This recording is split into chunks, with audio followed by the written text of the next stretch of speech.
the world of chicken sandwiches. Zaxby's new signature sandwich with Zax sauce or new spicy Zax sauce, because the chicken sandwich war ain't over yet. The new signature sandwich. All the other little sandwiches can run along. We'll take it from here. Experience the thrill of being a Fayetteville Marksmen season ticket holder and all the benefits that come along with it, including your same great seat for 28 or 14 home games, exclusive season ticket member events, and an opportunity to enjoy discounts on food and beverage and merchandise at the Crown Coliseum. Skate to marksmanhockey.com/season tickets to learn more. Hey you. Are you hearing this but not seeing this? You can change that. Follow along with the entire season of Fayetteville Marksmen hockey on Hockey TV. Visit hockeytv.com/subscriptions and get the SPHL TV package to watch every single Fayetteville Marksmen road game this year. That's hockeytv.com/subscriptions. Kelly, you need to unmute yourself. For some, it's just the sound of ice hitting heavy-duty plastic.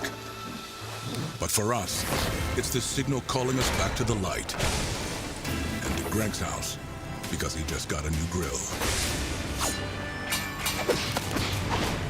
Connecting to Hot Jams playlist. Welcome back, Bud Light legends. It's time to take summer by the coolers. Welcome to Freddy's. How are you guys doing? Meetings. Lunch meetings all week, all salads. Bean salads. Quinoa salads. Heirloom salads. Frisee salads.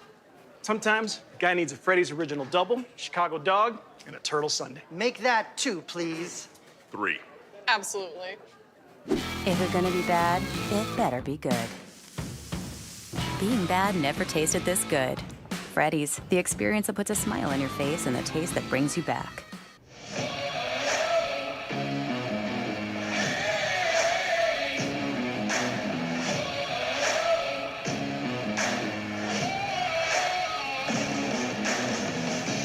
Good evening, ladies and gentlemen. We welcome you inside the gorgeous Crown Coliseum in Fayetteville, North Carolina. This is Marksman Pregame coming across your airwaves on both the Marksman Radio Network and Hockey TV. I'm Drew Blevins. I'll be alongside with you for this one.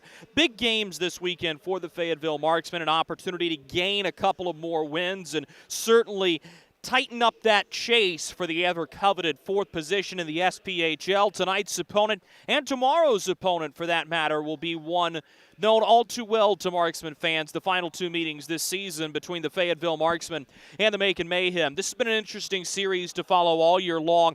Going into last weekend, the Marksmen had not dropped a game to the Macon Mayhem all season. They had won every game in regulation except for one way back on October 29th. There was a shootout victory, and certainly it seemed like the Marksmen are going to waltz into Middle Georgia for the final time this regular season, take 4 standings points back north with them, and so we would be moving on with the Marksmen only 1 point in back of Quad City for the 4th position. But on a fateful Friday night in Middle Georgia, the Macon Mayhem said, I don't think so.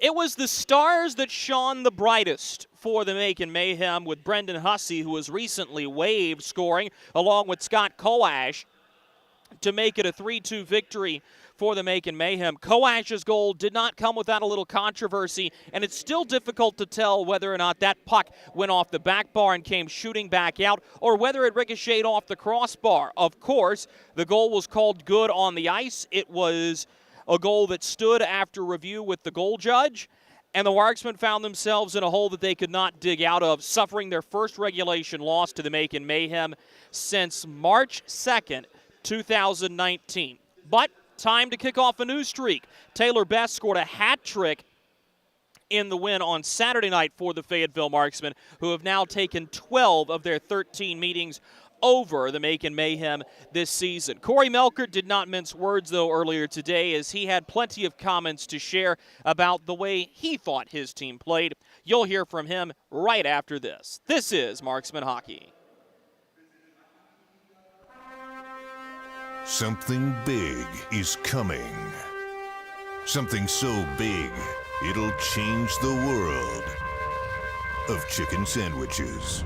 Zaxby's new signature sandwich with Zax sauce or new spicy Zax sauce. Because the chicken sandwich war ain't over yet. The new signature sandwich. All the other little sandwiches can run along. We'll take it from here.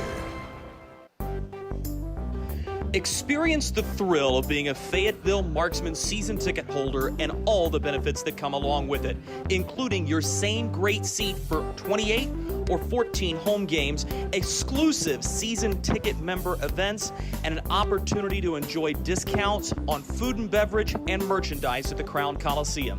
Skate to marksmanhockey.com/season tickets to learn more. Hey you. Are you hearing this but not seeing this? You can change that. Follow along with the entire season of Fayetteville Marksmen hockey on Hockey TV. Visit hockeytv.com/subscriptions and get the SPHL TV package to watch every single Fayetteville Marksmen road game this year. That's hockeytv.com/subscriptions. Kelly, you need to unmute yourself. For some, it's just the sound of ice hitting heavy-duty plastic. But for us, it's the signal calling us back to the light. And to Greg's house, because he just got a new grill. Connecting to Hot Jams playlist. Welcome back, Bud Light legends. It's time to take summer by the coolers. Welcome to Freddy's. How are you guys doing? Meetings. Lunch meetings all week, all salads. Bean salads. Quinoa salads. Heirloom salads. Frisee salads. Sometimes a guy needs a Freddy's original double, Chicago dog, and a turtle sundae. Make that 2, please. 3. Absolutely. If it's gonna be bad, it better be good. Being bad never tasted this good. Freddy's, the experience that puts a smile on your face and the taste that brings you back. We welcome you back to Marksman Pregame. I'm Drew Blevins alongside the head coach of the Fayetteville Marksmen, Corey Melkert. Coach, your team got back to their winning ways with a 4-1 victory over the Mayhem on Saturday. But you had told me after the loss on Friday you were looking for your team to get back to the way they wanted to play, not overlooking opponents, not playing to the level of their opponent. Did you think your group accomplished that on Saturday? Nope. When it comes to making the adjustments going into this weekend, obviously closing the series against the Mayhem, do a lot of the goals remain the same from what you had last weekend going into this one? Yeah, I mean, we have to get back to our game and, the way we dictate the pace, dictate the way the game's played, and, like I say all the time, do the stuff that makes us successful and play with a purpose. I mean, last weekend, our goal was not to take a step backwards, and to me, we took a step backwards. Our game wasn't good enough from top to bottom. I think, FX Gerard had a really good weekend. I would say he was probably our best player on the ice both games. I think Oliveri had a really good weekend on the back end, but other than that, it was just emotionless hockey, it just wasn't good enough. You are able to make some roster moves this week, most notably bringing in Miles Harvey, somebody who has ECHL and a couple of games of AHL experience, but hasn't suited up for a team in quite some time. When you look at his game, what was it that convinced you to bring him into this locker room? I mean, he played at a high level, and, he's a guy that, has stayed in shape and, worked out and skated a bunch. So, I mean, when you have that ability, I'm a believer that it doesn't go away. He played on, I believe a national championship team in Providence. He was the captain. He had NHL offers. I think when you have that ability, it just doesn't disappear. So, I'm excited to watch him play tonight. We'll see how he does. I don't expect him to be perfect. I expect it to be a little bit of a process to get going here, but hopefully he can figure it out quickly. Jason Polowski makes his way back onto your roster last weekend, doesn't get a start last week due to some various concerns, obviously jet lag and coming back from Kalamazoo. Is there any shot that we're going to see him get to go in net this weekend, or are you riding Brent Moran? I mean, there is no concern with jet lag. I just think Brent Moran's probably our guy right now. That's as honest as I can be, but Jason's going to get the start tonight.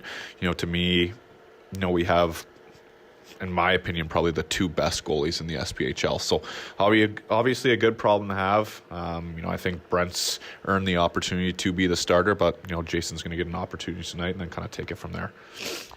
And you talk about having one of the best, if not the best, goaltending tandem in the league. There are a lot of proponents and a lot of academic minds in the game that say that's one of the most important combinations to have going into the playoffs. Is that holding the same for you, or are you looking for something else that could be a key as you start to prepare for a playoff run now only a month away? Yeah, I mean, I don't think you win a championship without having good goaltending, and I don't think it's a question of it it is the best tandem, in my opinion. I think if you probably ask 11 of the coaches in the league, they'd probably agree. I think it's probably the best tandem right now. I'm obviously fortunate enough to have both of them. Like I said, you don't win a championship without good goaltending, so good problem to have. Any specific key you're looking for tonight? Just play our game. We can't come out and lack intensity, lack energy, just because it's March and it's been a long year and the weather's nice. We have to go out, play with a purpose, dictate the game and, take it from there. And if we don't, we're going to have the same results as we did last weekend, and just wasn't good enough. Thanks so much for your time. Thank you. He's the head coach of the Fayetteville Marksmen, Corey Melkert. We'll be right back with more right after this. Baby, we have spiders on every corner outside our house. Okay, I'll call someone to take care of it. Baby, we have fire ants all over the yard. Alrighty, I'll call someone else to take care of that. Baby, these mosquitoes, you have got to go. Here we go again. One call to St. Peter Pest Control provides all these services. Total pest protection for one low monthly payment. At St. Peter Pest Control, we send all your bugs to see St. Peter.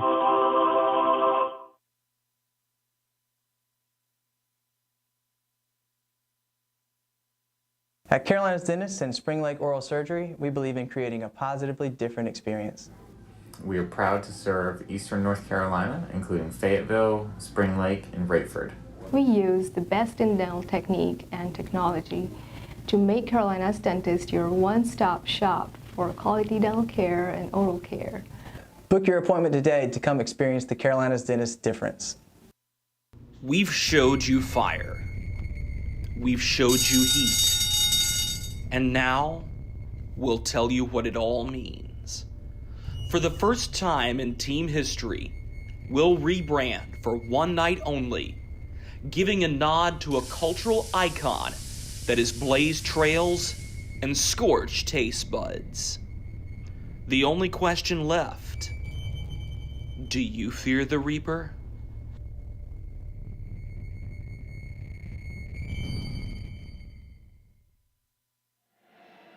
We welcome you back to Fayetteville, North Carolina. Drew Blevins alongside you in the broadcast booth. The Fayetteville Marksmen about to drop the puck with the Macon Mayhem. Corey Melkert, though, was not the happiest of campers with the way his team played last weekend, and I think that's very telling about the effort the Marksmen gave despite the result. And if you're splitting a weekend against a team like a Knoxville or like a Huntsville, there's a very different feeling compared to coming out splitting a series against the Macon Mayhem. And for Melkert, he talked about his team having this penchant to be in a situation that they're playing only to the level of their competition.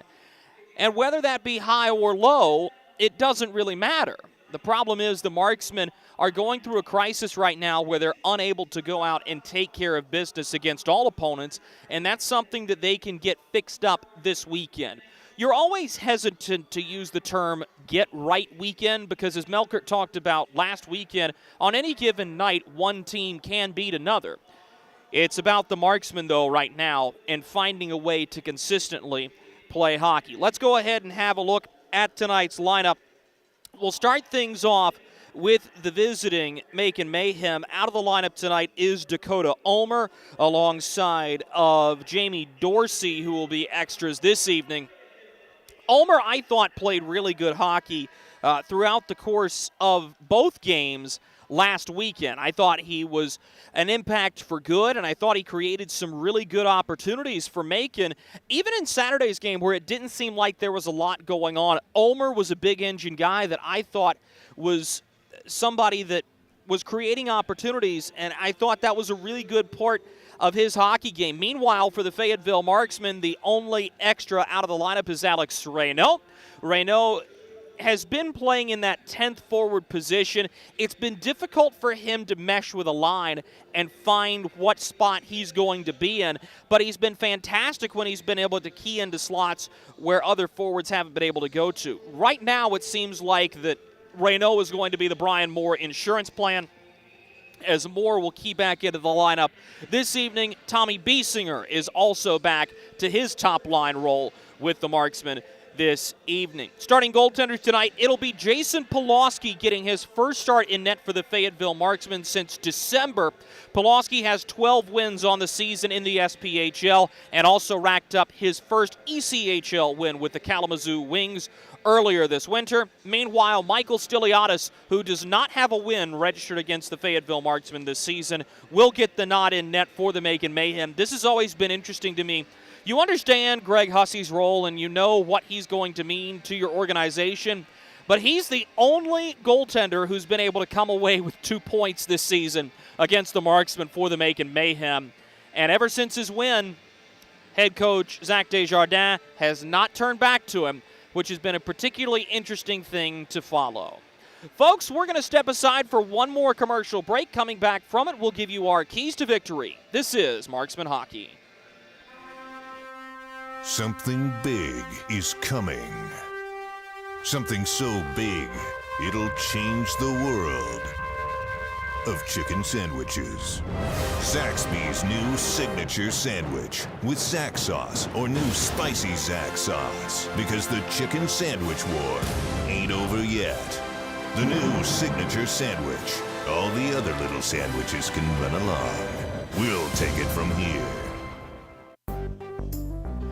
Experience the thrill of being a Fayetteville Marksmen season ticket holder and all the benefits that come along with it, including your same great seat for 28 or 14 home games, exclusive season ticket member events, and an opportunity to enjoy discounts on food and beverage and merchandise at the Crown Coliseum. Skate to marksmanhockey.com/season tickets to learn more. Hey you.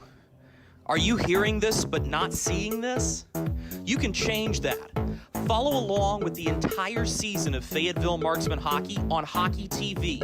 Visit hockeytv.com/subscriptions and get the SPHL TV package to watch every single Fayetteville Marksmen road game this year. That's hockeytv.com/subscriptions. Kelly, you need to unmute yourself. For some, it's just the sound of ice hitting heavy-duty plastic.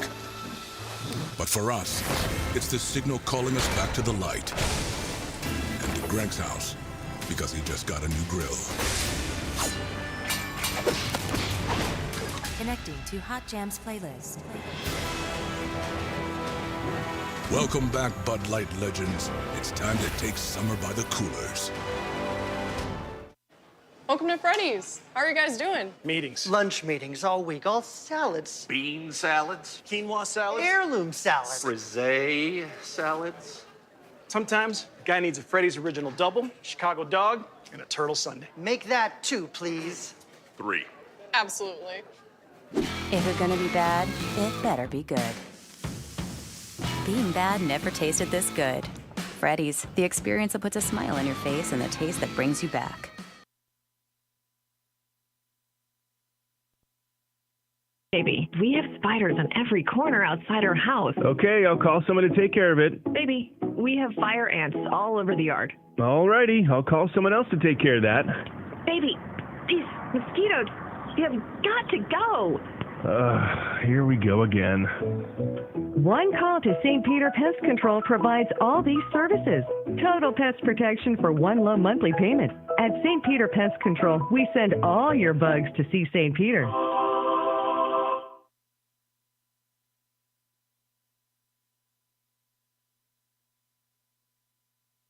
At Carolina's Dentist and Spring Lake Oral Surgery, we believe in creating a positively different experience. We are proud to serve Eastern North Carolina, including Fayetteville, Spring Lake, and Rayford.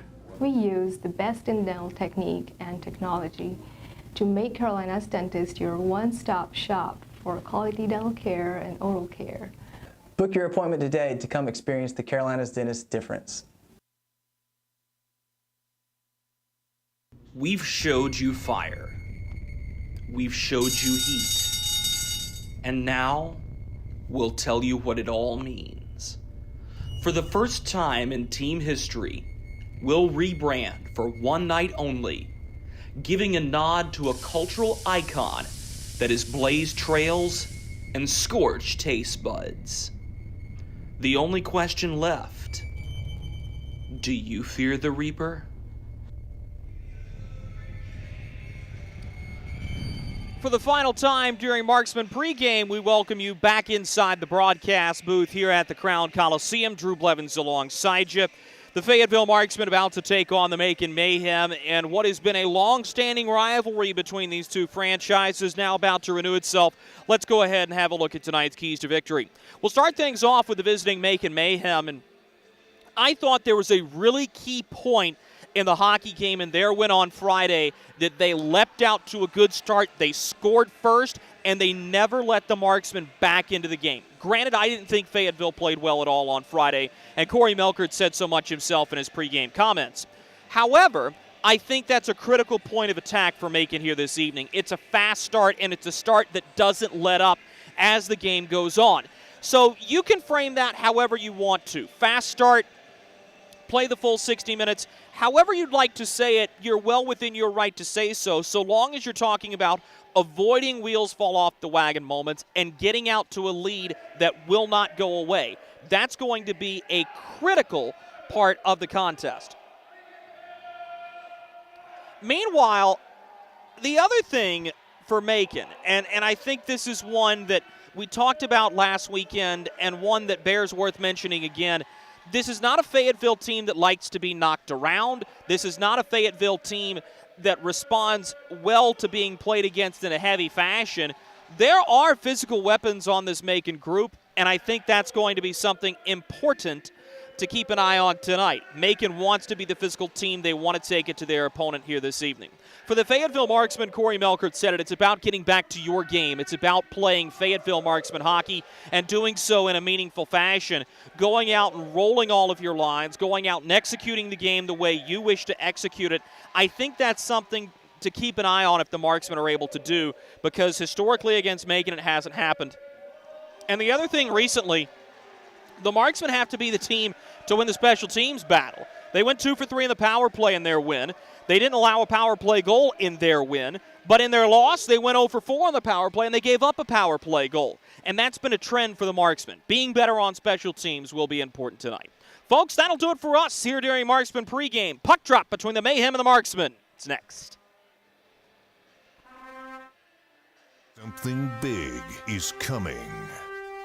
Something so big, it'll change the world of chicken sandwiches. Zaxby's new signature sandwich with Zax sauce or new spicy Zax sauce, because the chicken sandwich war ain't over yet. The new signature sandwich. All the other little sandwiches can run along. We'll take it from here. Experience the thrill of being a Fayetteville Marksman season ticket holder and all the benefits that come along with it, including your same great seat for 28 or 14 home games, exclusive season ticket member events, and an opportunity to enjoy discounts on food and beverage and merchandise at the Crown Coliseum. Skate to marksmanhockey.com/season tickets to learn more. Hey you. Are you hearing this but not seeing this? You can change that. Follow along with the entire season of Fayetteville Marksmen hockey on Hockey TV. Visit hockeytv.com/subscriptions and get the SPHL TV package to watch every single Fayetteville Marksmen road game this year. That's hockeytv.com/subscriptions. Kelly, you need to unmute yourself. For some, it's just the sound of ice hitting heavy-duty plastic. But for us, it's the signal calling us back to the light. And to Greg's house, because he just got a new grill. Connecting to Hot Jams playlist. Welcome back, Bud Light legends. It's time to take summer by the coolers. Welcome to Freddy's. How are you guys doing? Meetings. Lunch meetings all week, all salads. Bean salads. Quinoa salads. Heirloom salads. Frisee salads. Sometimes a guy needs a Freddy's original double, Chicago dog, and a turtle sundae. Make that 2, please. 3. Absolutely. If you're gonna be bad, it better be good. Being bad never tasted this good. Freddy's, the experience that puts a smile on your face and the taste that brings you back. Look at our yard. So many anthills everywhere. Did you know that a single ant can live to be 29 years old? Really? Well, what about a married one? Seriously? But really, we need to fix the yard. St. Peter Pest Control handles all your mosquitoes, ants, spiders, cockroaches, and even rodents. St. Peter Pest Control provides full home pest protection and consistent treatment of ants and mosquitoes in your yard, too. At St. Peter Pest Control, we send all your bugs to see St. Peter.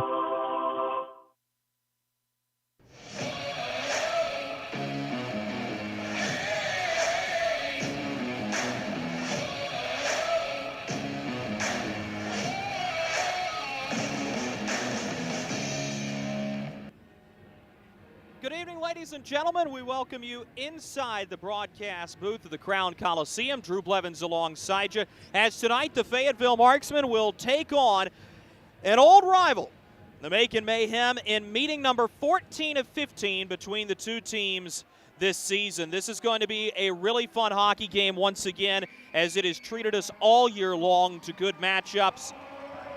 Macon in their road gray uniforms. The Marksmen are in their home black. They will go from right to left across your radio dial here in the first period.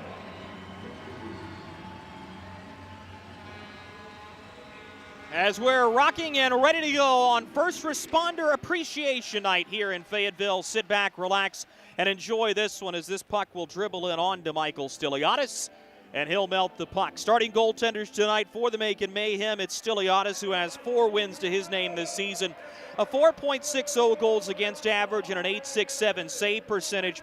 Really, his statistics, I think, speak a lot more to the struggles Macon has had defensively than the struggles they've had in the nets, as Stiliadis and Dylan Kelly were the ones largely holding down the fort. Meanwhile, for the Marksmen, it'll be Jason Polowski getting the nod. 12 wins to his name, a 2.01 goals against average, and a .924 save percentage.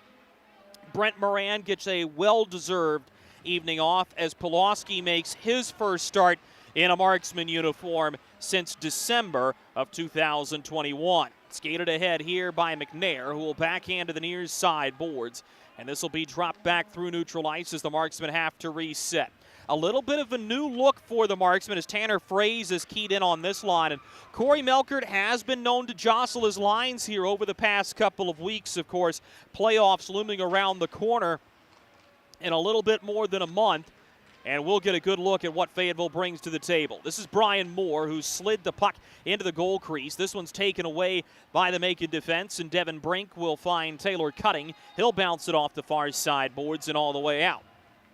Polowski will settle at his goal crease, playing it into the goaltender's trapezoid behind the cage. He initially had one of the new marksmen, Miles Harvey, who gave the puck away, but Macon turns it over. Now a foot race for it. Brian Moore below the goal line first, a step ahead of Cody Rogers. He backhands to the slot. Taken there by Tommy Biesinger. He gives to the point. Harvey with a slap shot, misses wide of the near goal post. It'll catch the curvature of the boards, and it'll make it all the way back out through center ice. Harvey played the majority of his pro career with the Orlando Solar Bears in Orlando, Florida, the ECHL affiliate of the Tampa Bay Lightning. Harvey was then called up to the Rockford Ice Hogs, the AHL, for a couple games. Here's a turnover that hops over the stick of Michael Snow, and a good scoring chance goes by the wayside. The Marksmen are able to clear this one out to the far side boards before Brian Kerrigan will hustle it right back in. But to finish on Harvey, sizable defenseman, captain of the Providence Friars group. He was a 4-year letter winner at Providence. As this one's turned over at the blue line, here's a quick drive just wide as Caleb Cameron had an opportunity. But Corey Melkert in his pregame comments was very excited to have Harvey in this lineup, despite the fact he hasn't suited up for a team in the better part of 5 years. And you heard what he said in Marksman pregame. It was more about having the skill and Melkert never thought it went away. This one bounces into Polowski, who sends it into the far side corner. It'll be scooped up here by Andrew Lane, who made his marksman debut last weekend. Glover curls to the middle, looking for FX Girard. Glover gets it right back. This is in the slot. Quick shot, poked wide. The rebound, they score! A tap-in off the end wall at the far side goal post, and Fayetteville draws first blood early.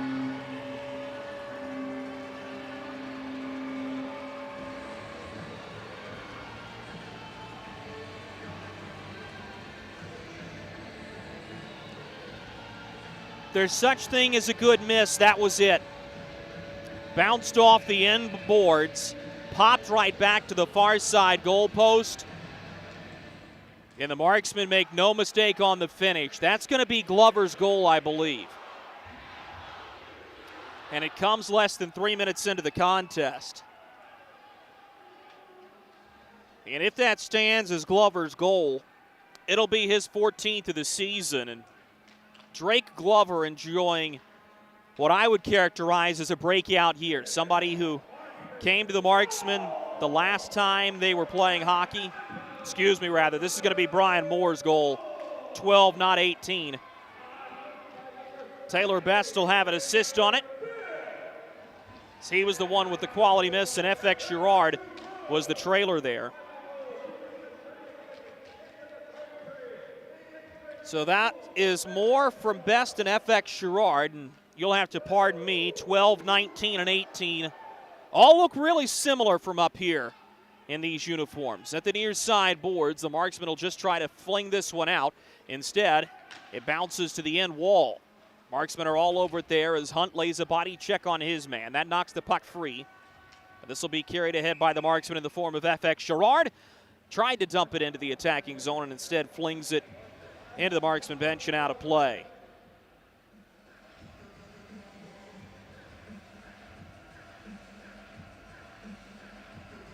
.16:10 to go in this first period. The Marksmen off to a 1-0 lead here on a Brian Moore goal scored off the end wall. And Moore, after missing 3 weeks on the 21-day IR, glad to be back in the lineup here, as taking a hard spill was Reimers. That'll open up some space here for Harvey, who lumbers through but lost the puck. And Stiliadis will sweep it to the far corner. Macon there to send it off the far side boards. Snow will pick it up for the Mayhem. Headman's for Koash. He drives down the near wing. His shot turned away by the blocker side leg pad of Jason Polowski. And the Marksmen have the puck driving right back up ice. This is Reimers. Pulls the trigger off the toe of the stick of Stiliadis as this one will bounce to the near side wing. Mayhem will have the puck there as right up the near side boards comes Caleb Cameron. This one slides into the near corner. Cameron there to retrieve it. Sends a backhand pass into the goaltender's trapezoid, where Lambrecht will feed to the point. Kerrigan's shot deflects on the way through. Polowski kicks it right back behind the net. Harrison Harper there to dig it free, but not with possession as Brian Eder pinches in. Plays behind the net for Drapluk, who's able to sink back into that forward role. The Mayhem captain very glad to be back as a forward. And the reason he's able to do that is Brian Eder is back down after another call up to the ECHL. Eder has been a yo-yo all year long for different coast teams. So he's back here, and we're going to get our game's first penalty on a clear slash from behind. 14:45 to go in the first period. The Marksmen will go a man down when we come back. Something big is coming.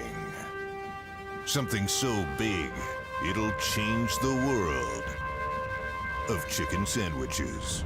Zaxby's new signature sandwich with Zax sauce or new spicy Zax sauce, because the chicken sandwich war ain't over yet. The new signature sandwich. All the other little sandwiches can run along. We'll take it from here. Welcome back to Fayetteville. Drew Blevins alongside you. The Fayetteville Marksmen taking on the Macon Mayhem. Leading 1-0 on a goal by Brian Moore that came just 2:41 into the hockey game. But now the Marksmen will find themselves a man down here, as it's Moore to take a seat for slashing.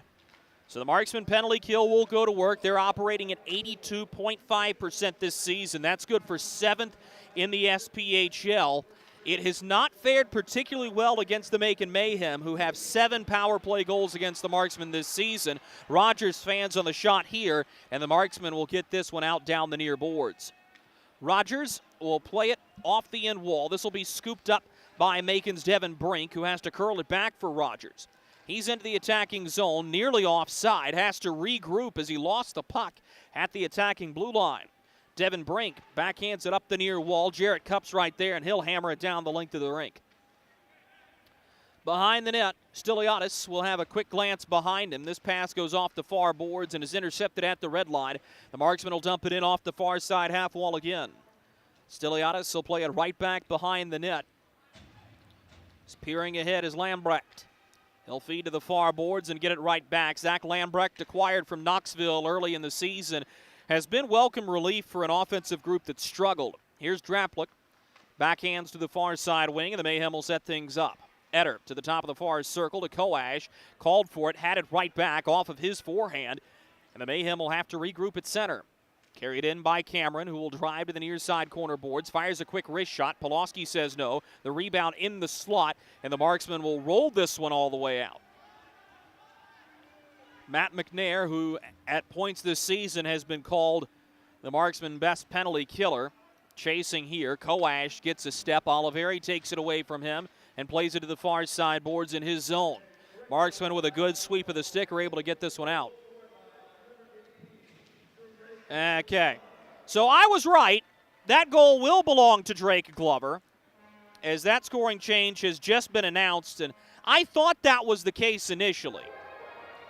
As Brian Moore comes out of the penalty box, I'm not sure what precipitated the fumbling of the words downstairs, but nonetheless, here's a chance for the Marksman, and this is Brian Moore. Centers and pushed to the far side wing. Biesinger had it and lost the puck on a good play by Koash, who will bring the puck up the near side wall now. Koash centers looking for Snow. This passing lane taken away as Hunt and Koash spin each other out. Now the Marksmen have numbers coming back up ice. Bednard overskates the puck. Biesinger's there to save the day. Tommy Biesinger splits the defense to Bednard. He shoots and Stiliadis says no. Macon survives right back out to center. So again, to recap, that goal does belong to Drake Glover, his 14th of the season at 2:41 into the hockey game.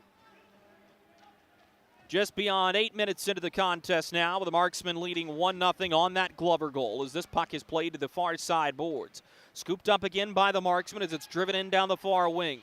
Toe dragging and looking for a space there is Best. He buries his head, backhands, looking for Bednard in front. The puck rolls on him, and the Mayhem will take over. Up the near side boards is Curtis Hansen. He'll shoot it in on to Polowski, who caught it on his chest, fumbled, wanted to play it out, and instead will melt it. Jason Polowski, standout goaltender at Minnesota State. Of course, watching his Mavericks have a fantastic season. They're going to be the favorites to win the Frozen Four, and with good reason, as the purple and gold at MSU have done a fantastic job this year. It's a really, really good time to be a hockey fan in the state of Minnesota, especially a collegiate hockey fan, as the Golden Gophers aren't far behind. Lambrecht with a quick shot right off the draw, steered away by Polowski, who got a piece of it with the stick. The Marksmen get to the loose change as this one is given onto the near side wing. Moore will push it to the far boards. Turning here is Mccloy as he'll spin it to the far side corner. Reimers will touch it to the near boards. This is Brian Moore with it. Moore hog-tied by Taylor Cutting. Those two have had words with each other. It's another hard hit delivered, this time by Harvey on Draplik. Draplik cuts to the center.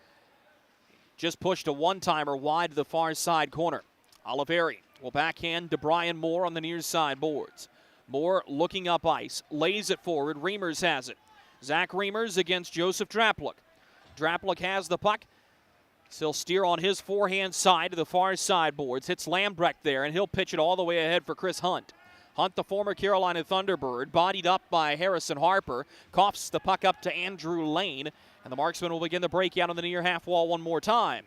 Harper at his own blue line, spun it right into the skates of Mikael Junk, brought ahead by Koash. His shot blocked by Harper on the way through. That puck is into the protective netting, and well out of play with 10:17 to go in this first period.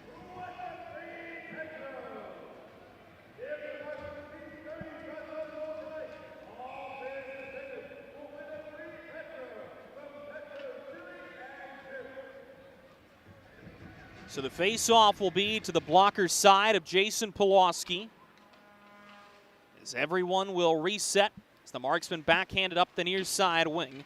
Kerrigan dumps it in off the end wall. So the marksman will reset there. This is a high pass that bounced off of a helmet, backhanded to the slot. Here's a chance for the marksman, and a great stop by Stiliadis twice as he's got the rebound. Chris Hunt gets into a shoving match at the end of this sequence. And now we'll have some rough stuff right in front of the Macon goal crease. A good chance for the marksman, and a better stop by Michael Stiliadis. 9:57 to go in the first period. 1-0 marksman. Hey you, are you hearing this but not seeing this? You can change that. Follow along with the entire season of Fayetteville Marksmen hockey on Hockey TV. Visit hockeytv.com/subscriptions and get the SPHL TV package to watch every single Fayetteville Marksmen road game this year. That's hockeytv.com/subscriptions. Kelly, you need to unmute yourself. For some, it's just the sound of ice hitting heavy-duty plastic. But for us, it's the signal calling us back to the light. And to Greg's house, because he just got a new grill. Connecting to Hot Jams playlist. Welcome back, Bud Light legends. It's time to take summer by the coolers. Welcome back to Fayetteville. 9:57 to go in the first period, as this will just be dumped in by the marksman. Ethan Bush Anderson to get it, turns it over behind the net. It's Taylor Best to have it. Best centers to the top of the far circle. Biesinger will touch back for Best. This one's bounced toward the cage as Shane Bednard goes to war for the puck. Bednard spins away from it, backhands to the near side corner as Biesinger gives it up to Jarrett Cupp. Spins across for Oliveri. A slap pass goes off the stick of Best, pushed just wide. Taylor Best, team leader in points, will scoop it around to the far side boards. Oliveri stationed there.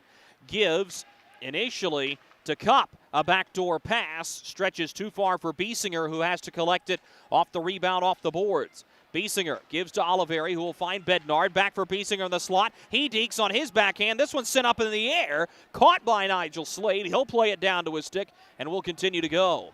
Slade to Devin Brink up the near sideboards as Brink lays it forward. Brink upended by Zach Hoffman as Cupp comes to find the puck. Jarrett Cupp beats Caleb Cameron as this puck is bounced off the near side boards. Marksmen will retrieve in their own end. 8:40 to go in the first period. 1-0 Fayetteville and a goal from Drake Glover. Turned over in skates. Here's a centering pass by Cameron that never made it to the intended recipient. It's Drapluk. Will backhand to the near side point. Now a drive by Eder. Caught and held onto by Polowski. His bodies collide in front one more time.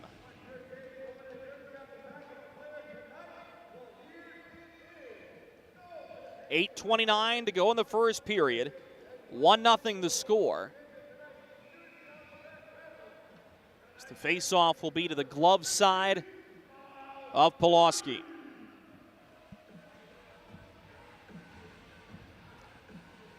Taylor Mccloy directing traffic in the face-off circle. And he'll be thrown out for doing it. So coming in to take the draw and winning it is Brian Moore. 55 games of AHL experience for Moore.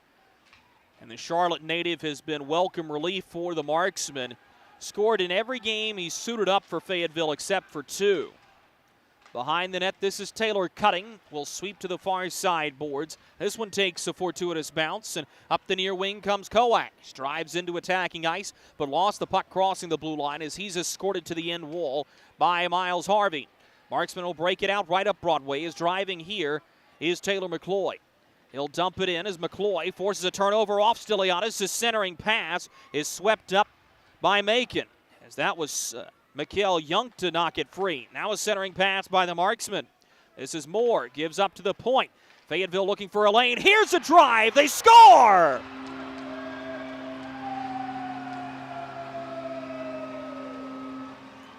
That one will be Brian Moore. No doubt about it. As he cuts free of everybody, fires the puck high on Stylianis, and makes it 2-0.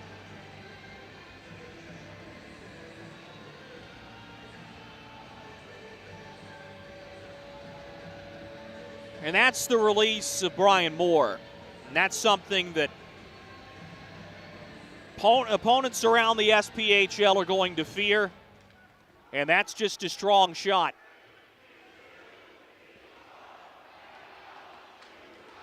This goal comes 12:27 into the first period. For Brian Moore, it'll be his 12th of the season as he continues his surge.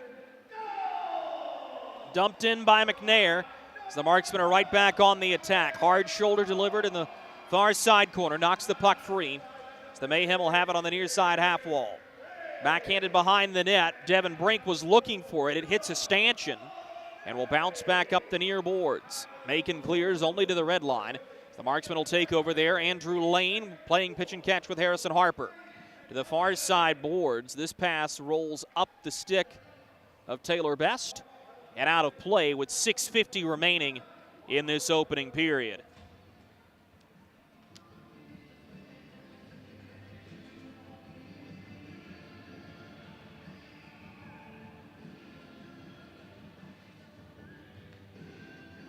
Face off from dead center. The Marksmen win it with the top group out. Bednard, Best, and Biesinger. Bednard found Biesinger. The pass hopped off of his skate. Bednard to the rebound. Cody Rogers in front of him.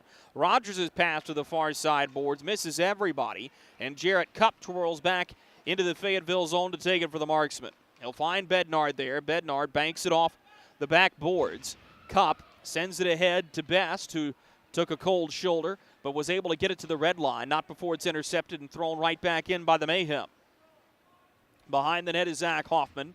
He'll give to Tommy Biesinger, curling in his own end. Drops it back for Jarrett Cupp to send it ahead. Biesinger has it. 3-on-2 for the Marksmen if they hurry. Biesinger with speed, trying to get around Eddard as he is thunderously sent into the back boards. Moved ahead here is Lambrecht will take it. This may be a 2-on-1. Lambrecht fires. Polowski makes the save, and the rebound bounces to the far corner. Good stop by Jason Polowski, and now we go right back the other way. Could be an odd man rush for the Marksmen. Backhanded pass rolls off of a stick as Taylor Cutting got in the way, and that will squelch the 2-on-1 chance. Cutting dumps it in off Polowski. Shooting for his own rebound, he's got it to Hansen, who fires. Polowski makes a save, challenging at the top of his goal crease. Marksmen get to the rebound. Fayetteville will carry it up the near side boards. Driving in here is Reimers as he dropped it initially for Mccloy, who has to settle just to dump it back in. Kerrigan will take the puck up ice. Brian Kerrigan for Macon gains the red line, shoots it in behind the net. 5:09 to go in the first period. Polowski will backhand to the far side corner. This will be scooped up by Fayetteville. His handling here is Brian Moore. Moore gives ahead to Taylor Mccloy. Awaits as the trailer with a pass up to the point. Here's Moore. Oliveri now gives in front. Reimers with a chance right in front of the net front. Steered away as the Mayhem will have it coming right back up the near boards. Mikhail Yunk backhands it in off of a Marksman. The Mayhem are onside, but blowing a Tyler was Caleb Cameron. The Marksmen have it coming through center again. Dumped in by FX Girard. Greg Hussey having to be careful on the bench as the puck was up his way. Here's a quick drive, steered out by Polowski as the Marksmen get to the rebound. Ahead of the near side boards, turning with it here is Cody Rogers. Rogers will steer the near side half wall as he looks ahead. Rogers gains the red line, dumps it to the far side boards as Andrew Lane will find it. Backhands into the goaltender's trapezoid to Harrison Harper, who will send it up ice. Tanner Fraze battles for position with a cross-ice pass to FX Girard. Girard double team, bumped off the puck by Chris Hunt. Draplik has the rebound, but FX Girard will fight for the loose change and initially won it forward. Cody Rogers will find the puck for the Mayhem. Sent ahead to the near side boards. It's intercepted. Driving up ice is Chris Hunt. Hunt hanging on to it here. Tried to slide it low. Polowski seals with the leg pads and made a good stop. Now the Marksmen are right back ahead. This is Best. to the near side wing. Driving in, Taylor Best on his backhand. Stiliadis keeps it out. Loose puck in the far corner. Brian Etter will dig for it along with Michael Snow, who will win it for Mikhail Young. Young skating ahead. Gets forward of the attacking blue line. Lost the puck, but will have support there from Cutting, who backhands it in. Now Young centers to Trapluk, who tried to spin it toward the front one more time. Intercepted by Biesinger. He'll send it to the near wing, where Taylor Best will just club it into the attacking zone. South of 3 minutes to go in this first period. And a good play made by Cutting back behind the net. Sends it ahead to Devin Brink, who will dump this one in. Puck taken by the Marksmen. Ahead on the near sideboards, Reimers feeds it to the far side. Taken by Don Oliveri, who will drive in. Bodied up by Kyle Soper. Sends one off the blocker of Stiliadis. The rebound off the outside of the net. Looked to steer it toward the front again, but it hits the back of the cage. Devin Brink onto the rebound for Macon. Brink with a backhand pass to the near red line, where it'll be dumped in by Nigel Slade. Polowski's out of his net to backhand all the way around. The puck is stopped by Caleb Cameron. He'll feed it to Rogers, who sets up Draplick for a one-timer. Low, steered away by Polowski with a stick. Line held by the Mayhem as Brink will spin it all the way around the kick plate. 2 minutes to go in the first period. Here's a quick shot. Polowski gets a piece of it with a blocker. Caleb Cameron onto the rebound for Macon, but it's stolen away by the Marksman and could be a chance for more. Chips it ahead, looking for a penalty in the back play, won't get one. Give it ahead by Draplick. He'll find Cameron, who will dump it in. Harrison Harper in the goaltender's trapezoid, spinning with it. Harper gives to the middle of the rink. Taken here by Moore. Will avoid pressure, and Brian Moore pushes ahead.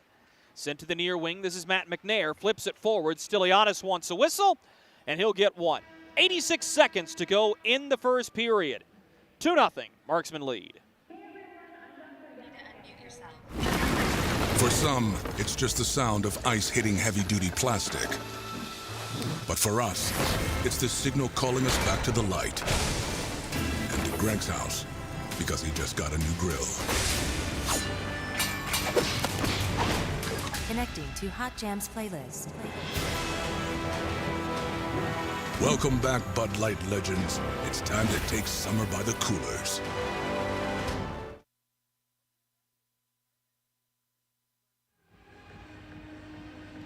Good crowd here this evening on First Responder Appreciation Night in Fayetteville. As the Fayetteville Marksmen have a 2-0 lead on the Macon Mayhem. Goals scored by Drake Glover and Brian Moore.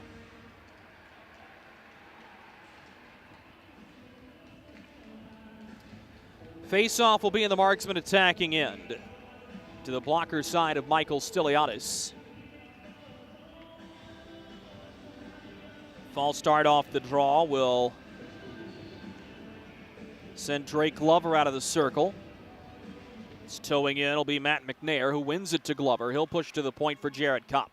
Right back to the near wing is Fraze. Gave in front, looking for Glover. His shot goes wide. McNair onto the loose change, bodied up by Chris Hunt. And that's starting to become an identifying piece of his game, as Hunt is not afraid to throw the body. It's kept him here in Macon for a while, as Polowski will scoop up the loose puck and melt it with 1 minute and 6 seconds to go in the first period.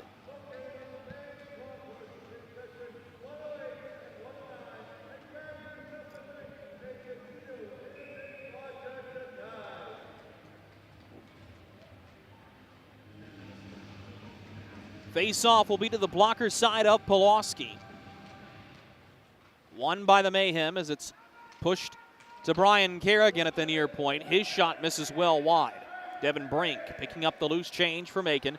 Brink looking to pull the trigger. Instead gives to the point for Kerrigan. Misses his pass. Now a chance for the Marksman. Driving ahead with speed is FX Girard. One to beat. He lifts it. He scores!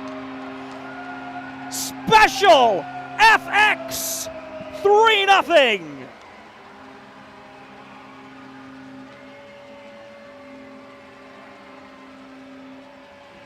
That is a back-breaking goal to give up in that situation. Less than 1 minute to go in the period with an offensive chance brewing. Kerrigan misses the pass. FX Girard has done this time and time again. And Zach Desjardins is beside himself speaking with Brian Kerrigan on the bench. This goal comes 19-15 into the first period. FX Girard unassisted, as Girard will have his 10th of the season. To the far side boards. This will just be dumped in. Back to chase it is Hoffman, sends it off the far boards. The Mayhem are there to take it, 20 to go in the period. This pass bounces off a Marksman shin pad as Taylor Best is upended awkwardly by Cody Rogers. Best up slowly, but right back in the play. Sees the puck coming to his near side wing with 10 to go in the period. Gets the better of Rogers here and will have some help, but the puck squirts free. Backhanded through center ice by Caleb Cameron to Draplick, who will take it down the far wing. Looking for a lane. He's unable to get a shot off before the horn sounds. Shots on goal in the first period favor the Macon Mayhem. So the Mayhem come away with 14 shots on goal. The Fayetteville Marksmen have 12. But on the scoreboard where it counts, 3 goals for the Fayetteville Marksmen in the opening period of play as they'll carry a 3-0 lead to the first period intermission.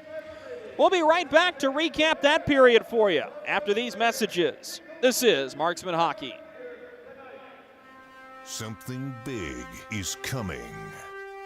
Something so big, it'll change the world of chicken sandwiches. Zaxby's new signature sandwich with Zax sauce or new spicy Zax sauce, because the chicken sandwich war ain't over yet. The new signature sandwich. All the other little sandwiches can run along. We'll take it from here. Experience the thrill of being a Fayetteville Marksmen season ticket holder and all the benefits that come along with it, including your same great seat for 28 or 14 home games, exclusive season ticket member events, and an opportunity to enjoy discounts on food and beverage and merchandise at the Crown Coliseum. Skate to marksmanhockey.com/season tickets to learn more. Hey you. Are you hearing this but not seeing this? You can change that. Follow along with the entire season of Fayetteville Marksmen hockey on Hockey TV. Visit hockeytv.com/subscriptions and get the SPHL TV package to watch every single Fayetteville Marksmen road game this year. That's hockeytv.com/subscriptions. Kelly, you need to unmute yourself. For some, it's just the sound of ice hitting heavy-duty plastic. But for us, it's the signal calling us back to the light. And to Greg's house, because he just got a new grill.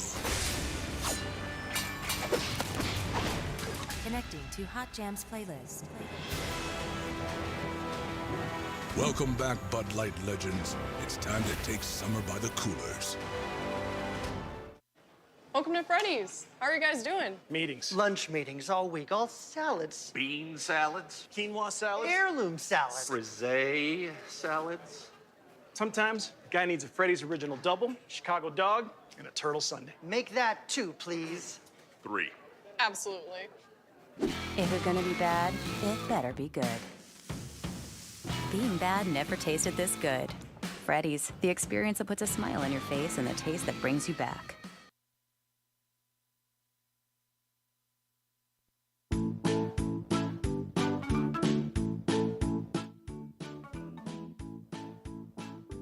Marky? Carolina's Dentists offers the best in oral care and technology. Hope you're brushing twice a day like we discussed. And don't forget to make that 6-month appointment, okay? We'd like to keep those pretty white teeth looking good for you.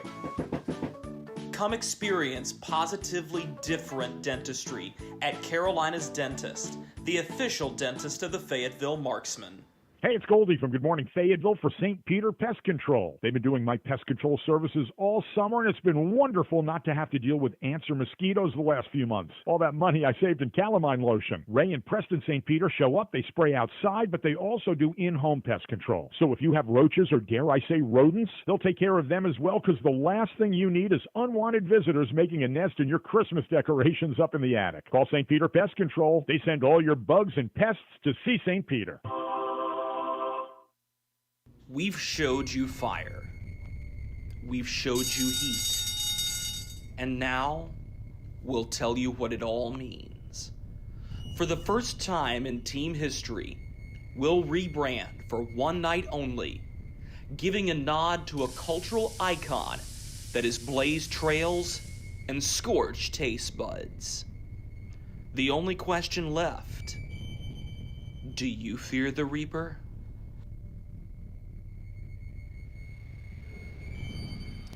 Carolina Reapers night will be coming up on Saturday, March 19th. Be part of the hottest rebrand in minor league hockey for one night only. Hashtag feel the heat. Well, the Macon Mayhem were certainly feeling the heat of marksman pressure throughout the course of the first period. And I think this is a really, really strong start for the Fayetteville Marksmen. But it almost felt like there was still another level that Fayetteville could get to. And we've seen this throughout the course of this season series where the Marksmen come out, they play a period hard, and they're able to kind of sit back and relax for the final two frames. I don't think that's going to be the case here. And here's the reason why. The Mayhem outshot the Marksmen in that period. There weren't a lot of great opportunities for the Mayhem, but they were able to get pucks through. Not knowing what Jason Polowski's status is and how well rested he may be and how long it's been since he's played in an SPHL game, you're certainly putting yourself in a position that things could go very much your way if you're Macon by just putting the puck on net. And that is a great start for the Mayhem. Unfortunately, it just hasn't come from in front of the net, and there haven't been a lot of high-quality scoring opportunities. That's something to keep a sharp eye on, because if this is going to be a game where Jason Polowski is going to field 36 beach balls that are all coming from the outside, it's going to be a long night for the Mayhem. Let's go ahead and get into what happened in this period. Started rather quickly as Fayetteville opened the scoring, 2:41 into the hockey game. Drake Glover scoring his 14th of the season from Taylor Best and FX Girard. And then right after that, the Marksmen would actually go a man down on the game's only penalty. It was Brian Moore for slashing. The Marksmen are able to kill that off. And then they get right back to their scoring ways in the second half of the period. It's Brian Moore who gets his 12th of the season, from Tanner Fraze, and Don Oliveri, who will retake the lead in points from Taylor Best, at least for the time being. And then at the very last sequence, FX Girard takes over. Brian Kerrigan steals the puck from him, works right up the near side boards, drives to the front.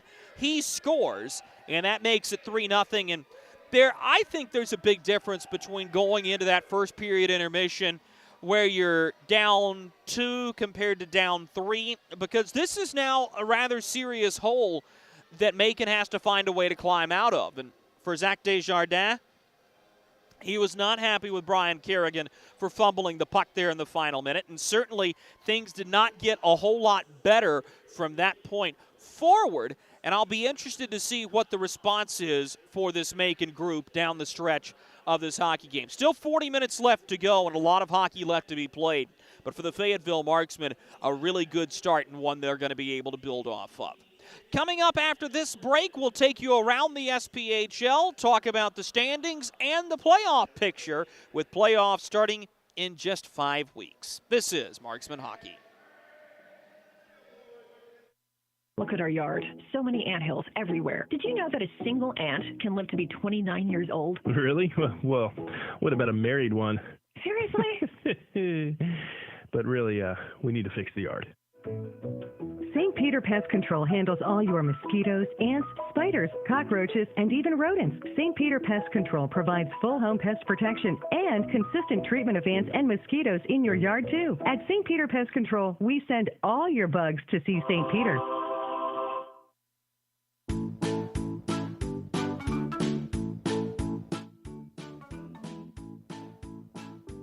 Marky? Carolina's Dentists offers the best in oral care and technology. Hope you're brushing twice a day like we discussed. And don't forget to make that 6-month appointment, okay? We'd like to keep those pretty white teeth looking good for you. Come experience positively different dentistry at Carolina's Dentist, the official dentist of the Fayetteville Marksmen. Something big is coming. Something so big, it'll change the world of chicken sandwiches. Zaxby's new signature sandwich with Zax sauce or new spicy Zax sauce. Because the chicken sandwich war ain't over yet. The new signature sandwich. All the other little sandwiches can run along. We'll take it from here. Experience the thrill of being a Fayetteville Marksmen season ticket holder and all the benefits that come along with it, including your same great seat for 28 or 14 home games, exclusive season ticket member events, and an opportunity to enjoy discounts on food and beverage and merchandise at the Crown Coliseum. Skate to marksmanhockey.com/season tickets to learn more. Hey you. Are you hearing this but not seeing this? You can change that. Follow along with the entire season of Fayetteville Marksmen hockey on Hockey TV. Visit hockeytv.com/subscriptions and get the SPHL TV package to watch every single Fayetteville Marksmen road game this year. That's hockeytv.com/subscriptions. Kelly, you need to unmute yourself. For some, it's just the sound of ice hitting heavy-duty plastic. But for us, it's the signal calling us back to the light. And to Greg's house, because he just got a new grill. Connecting to Hot Jams playlist. Welcome back, Bud Light legends. It's time to take summer by the coolers. Welcome to Freddy's. How are you guys doing? Meetings. Lunch meetings all week, all salads. Bean salads. Quinoa salads. Heirloom salads. Frisee salads. Sometimes a guy needs a Freddy's Original Double, Chicago Dog, and a Turtle Sundae. Make that 2, please. 3. Absolutely. If you're gonna be bad, it better be good. Being bad never tasted this good. Freddy's, the experience that puts a smile on your face and the taste that brings you back. Welcome back inside the Crown Coliseum. Drew Blevins with you. First period intermission, the Fayetteville Marksmen leading the Macon Mayhem 3-0 through the opening 20 minutes. Let's go ahead and have a look at the SPHL standings, and this will give you a really clear picture of what's going on when it comes to the playoff picture, especially for the Fayetteville Marksmen, who I think have one of the more intriguing journeys to an SPHL President's Cup. We'll start things off at the top. Peoria, Huntsville, and Knoxville in that order. Those three teams are separated by only 3 points. They've all played 46 games, so it is a very true picture of 1, 2, and 3 in the league. Quad City stands in 4th right now. They have 64 standings points. The Marksmen have 61 standings points, but they have played the fewest games of anybody in the top 5, and it's critical to keep an eye on that games played differentiation with Quad City, because that means that the Marksmen are able to take care of business over the course of any 3 games, and you can almost handpick the 3 that you're looking for, and you can just call it next weekend between Roanoke, Birmingham, and Birmingham. If you can win those 3, odds are you're going to be able to overtake Quad City for that coveted 4th spot and have 2 home playoff games potentially, home ice advantage going into the first round of the playoffs. In 6th is Pensacola. It's not altogether comfortable for the Ice Flyers, but it is feeling good. They have 50 standings points and 22 wins. The Evansville Thunderbolts are almost dead even 500 at 22, 22, and 1. It has been just unbelievable to watch Evansville stay right around the 500 mark within 2 games either way throughout the entirety of the season. They have 45 standings points. The 8th and final playoff spot belongs to the Roanoke Rail Yard Dogs. They have 43. Birmingham, 32 points on the outside looking in. Big game tonight against Evansville. They're going to need to start winning, and they need Roanoke to keep losing as the Rail Yard Dogs have been on a big-time downward decline. Macon has 19 points. They're not mathematically eliminated yet, but with any 2 losses by the Mayhem or with any 2 wins by the Roanoke Rail Yard Dogs, the season for the Mayhem will end during the second weekend in April. The Vermilion County Bobcats 4-36-5. They have already been eliminated from the SPHL President's Cup playoffs. Coming up right after this, we'll take you for a spin around the league. This is Marksman Hockey.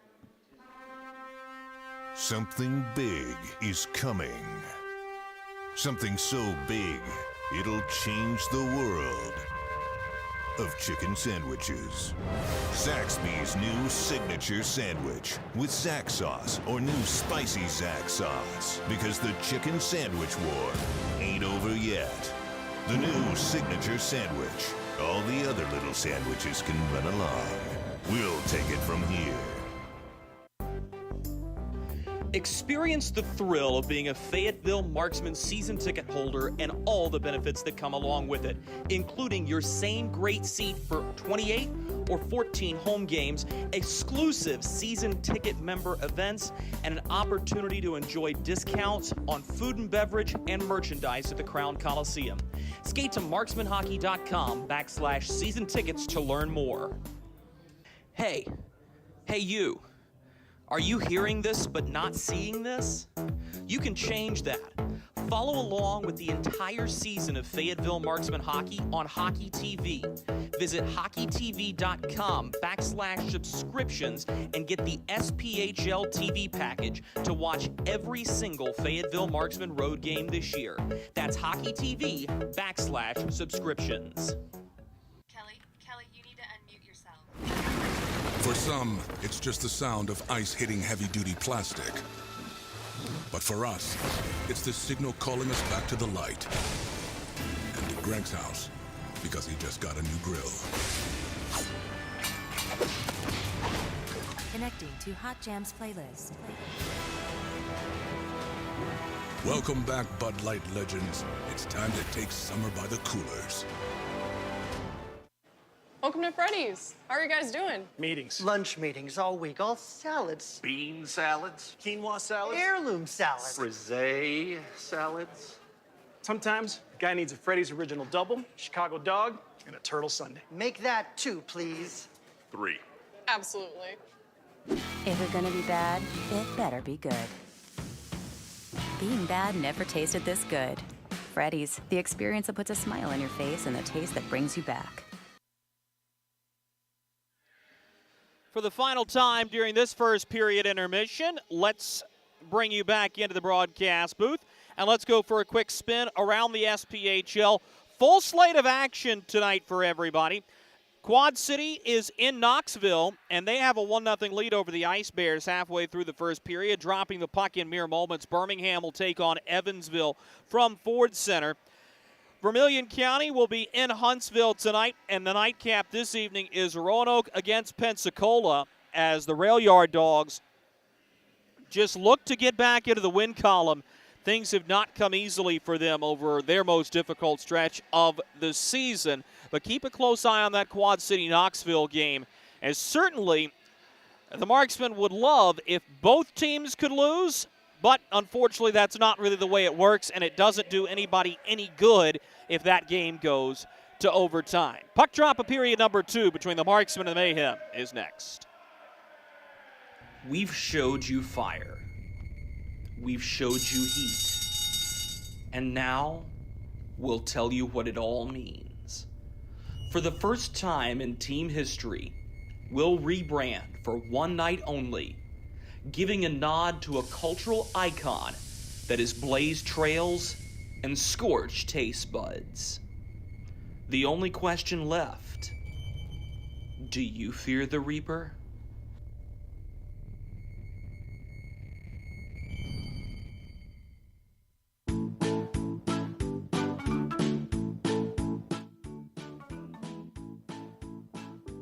Marky?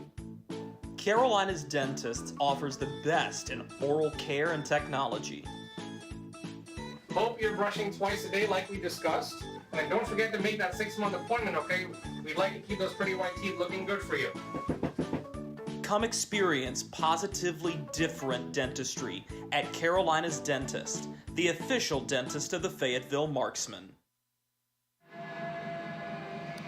Time to drop the puck on the second period here from Fayetteville, North Carolina. As the Fayetteville Marksmen have a 3-0 lead on the Macon Mayhem. It was a blitz to start the hockey game for the Marksmen, with Drake Glover, Brian Moore, and FX Girard being the goal scorers, and the Marksmen are right back on the hunt for more, as this one's backhanded toward the goal mouth, but intercepted, and the Mayhem are right back out to center. Bounced off the far side half wall before it's intercepted by Matt McNair, who will drift back for Zach Hoffman, and he'll play with Don Oliveri right along the blue line. Quickly pushed ahead as McNair has a step. He centers for Glover, who's already scored once. He gets tied up in a sandwich of two Macon defenders, and McNair has to pull the puck back out with help from Tanner Fraze. Cup slams the puck all the way around the near boards. This will be taken by Fraze. He steers to the front as he was looking for the cutting Hoffman, who's now caught in an awkward position. Rolling puck settles for the Mayhem to the near side boards. Draplook is punished as he gets upended by Hoffman, who's been everywhere this shift. Polowski, fans playing it behind the net, and then a hard spill for Curtis Hansen on the end wall. Good to see him get back up, as that could have ended up a lot worse. Now the Marksmen lose the puck at their attacking blue line, trying to get it right back, and they will. Oliveri sweeps to Hoffman, who will center the puck for Taylor Mccloy. It goes off the stick of Kyle Soper, though, and will bounce back to Polowski.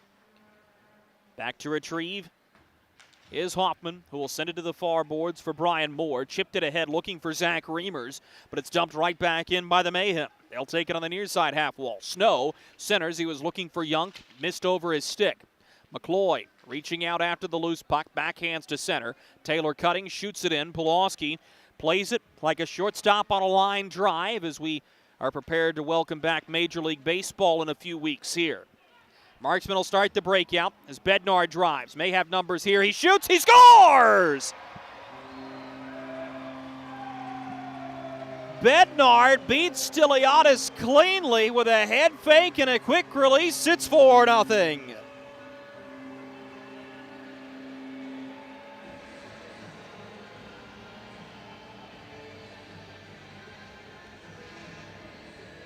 It's a great play by Bednar. And on that replay, it's difficult to see whether or not it deflected off the farthest defenseman back. Stiliadis gets beat cleanly. The Fayetteville Marksmen have jumped out to a 4-0 lead. This goal comes 1 minute and 58 seconds into the second period from Shane Bednar, who will have his 9th of the year for his 24th point. And the Mayhem really struggling to keep up with this offensive onslaught. This may be the game the Marksmen are able to break free for a big one against an opponent that they haven't really been able to pull away from convincingly all year long. Yes, they've outplayed them, but just from a scoreboard perspective, it's never been too lopsided. So the Marksmen will have the puck on the near boards, intercepted by Lambrecht as he'll drive around Polowski. Lambrecht loses the puck on the end wall.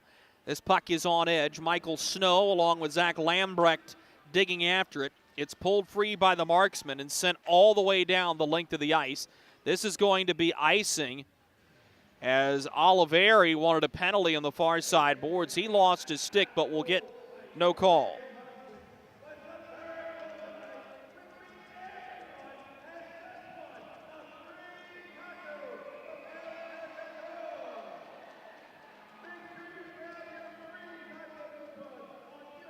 So the face-off will go to the blocker side of Jason Polowski. Won by the Marksmen. This will be swept all the way down. Foot race ensues for it, and the Marksmen win it. Great speed by Taylor Best as Tommy Biesinger will pick up the puck. Biesinger steers to the near side corner as he's knocked off the puck by Kyle Soper. Soper backhands right up the middle. The Mayhem will get to it as this pass goes off the ankle of Best. Best steers it to the far wing as it's pushed ahead to Biesinger. Tommy Biesinger, taken down on the play, will keep going. Pitched forked ahead as Andrew Lane will have it. Lane twirls around Polowski. It's given to Matt McNair, who will pitch it up the near side boards. FX Girard wrapping around, looking for a lane, has to feed the point. Lane will send it below the goal line.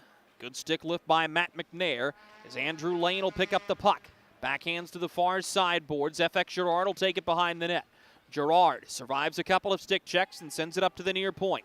Cup right back for FX Girard. This pass bounces off of his stick and Koash has it down the near wing. Koash ahead of the attacking blue line, sends it to the far sideboards, looking for Snow as this puck bounces twice on Etter. Tried to dump it in, but standing in the way was McNair as this puck is right back out to center. This is dumped in off the end wall. Settled back behind the Marksman net as Fayetteville will peer up ice. Harrison Harper starts things off to Zach Reimers. The pass is intercepted. Caleb Cameron crunched behind the net. Puck is still loose. Draplook fires. That one hits a shin pad on the way through. Bounces up to the point for Taylor Cutting to wind and shoot.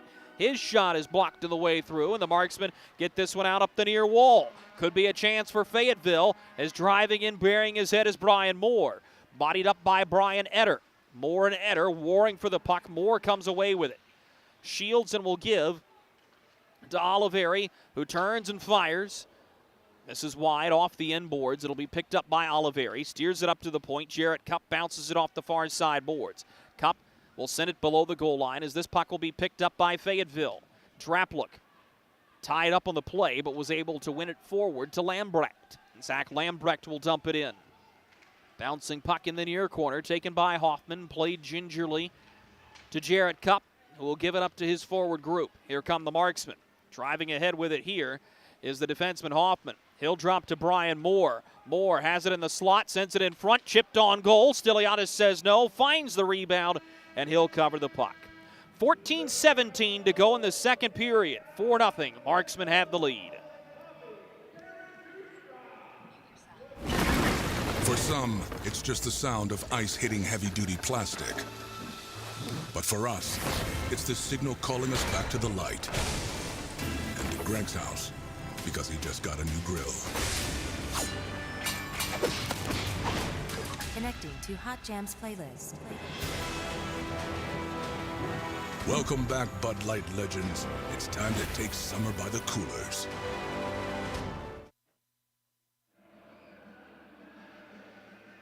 $14-17 to go in the second period. The Fayetteville Marksmen have a 4-0 lead on the Macon Mayhem. So the Marksmen have scored 4 on 13 shots, and seemingly against all odds, the Mayhem are actually out shooting the Marksmen 16-13 in this hockey game. It's just a matter of where the shots have come from and the quality scoring opportunities that the Marksmen have been able to create. Face-off will be to the glove side of the goaltender Stiliadis, and the Marksmen win it. A hard slapper by Oliveri is blocked by Devin Brink. And the rebound will bounce to the near side boards. Pushed ahead is driving up ice is Curtis Hansen. He'll dump it to the far side boards as Brink goes to get it. Centers as Tommy Biesinger will roll and find the puck.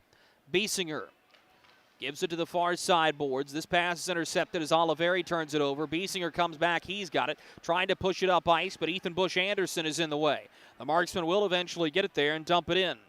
Biesinger will go to chase on Cody Rogers. Punishes him on the end boards.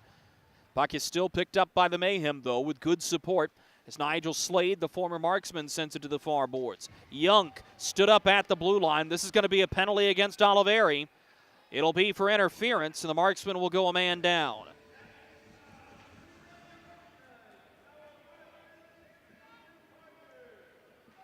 Interference, the call against Don Oliveri, as the penalty comes 6:30 into the second period.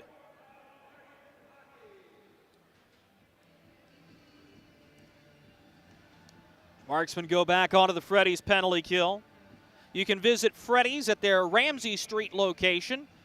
As a reminder, when the Marksmen kill off a penalty here at the Crown Coliseum, everyone in attendance wins free custard courtesy of Freddy's frozen custard and steak burgers.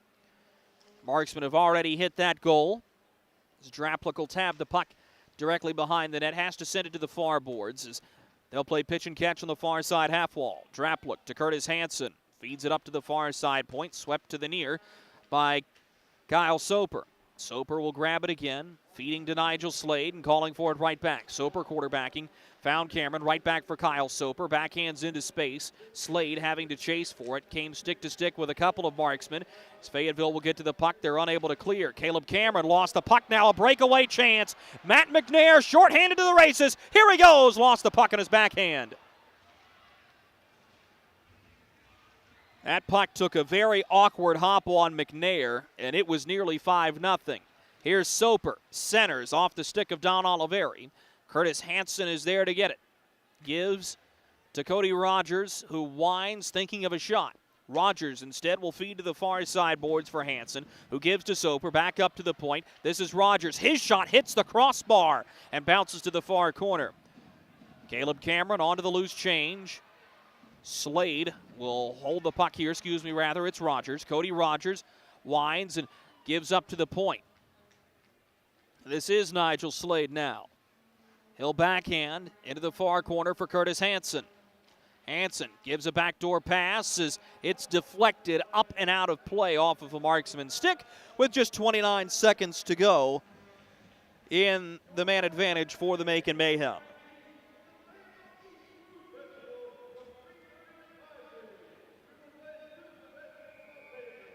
Face-off will stay in the marksman end, but that's really been a microcosm of how frustrating this game has been for Macon. That's a good possession and a good cycle in the power play. Comes without a shot. Face-off won by the marksman and promptly cleared off the far side boards all the way out. Michael Stiliadis will take it back behind the net. Cody Rogers picks up the puck for the Mayhem. One last rush up the ice. 10 seconds to go in this period as Slade gives it off the skates of Cup. Here's a chance for Yunke, rang it off the far goal post. Pushing and shoving in the far corner as up in the box is Miles Harvey, and we're going to get a penalty at the end of that play. As Harvey came out of the box, we will. It's Young holding the call against Mikael Young. And the marksman will go on to the St. Peter Pest Control power play for the first time in this game.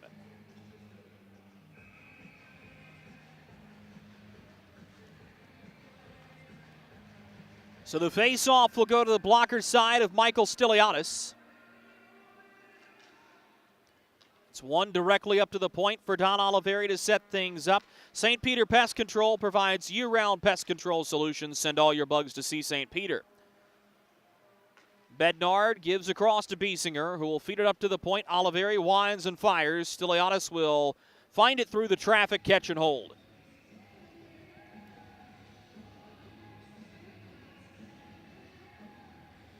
We'll see what the marksmen can do on their first man advantage try here this evening. The marksman power play is operating just a hair under 20% at 19.9. And that's been a marked improvement from what we saw in the first half of the season. For Corey Melkert, this is really becoming a unit he takes pride in. Bednard will give to the near side wing, gets it right back off a rolling puck. His pass across the ice intercepted. Kolash driving down the near wing, has a man going with him. He shoots. Polowski in the way of that one. Seals back to the near side goalpost to take care of any second chance. 50 seconds gone by. The marksman man advantage. As Bednard twists with it. He'll backhand to Tommy Biesinger. Biesinger slides around Soper, hanging on to it. He gets pinned on the near side boards, giving the puck into the near corner. Centering pass goes all the way up to the point beyond Oliveri as Polowski is out to play it. Jason Polowski will give up ice. It's taken initially by Drake Glover. He'll be the one to skate it ahead here. Turns back. Brian Moore will saunter ahead. He's forward to the attacking blue line, but lost the puck. This is offside. 30 seconds to go on the power play for Fayetteville. 9:54 to go in the second period. 4-0 Marksmen. Baby, we have spiders on every corner outside our house. Okay, I'll call someone to take care of it. Baby, We have fire ants all over the yard. All righty, I'll call someone else to take care of that. Baby, these mosquitoes, you have got to go. Here we go again. One call to St. Peter Pest Control provides all these services. Total pest protection for one low monthly payment. At St. Peter Pest Control, we send all your bugs to see St. Peter.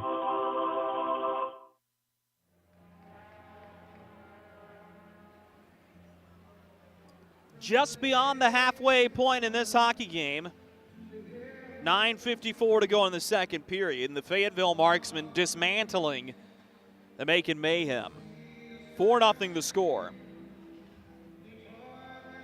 It's been 4 different goal scorers for the Fayetteville Marksmen, and I think that's a strong sign at how potent this team is top to bottom.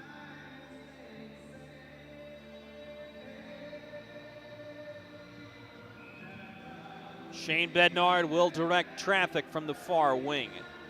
He's towing in to take the draw is Taylor Mccloy. It's won by the Mayhem, ahead to Caleb Cameron, who will forge it in.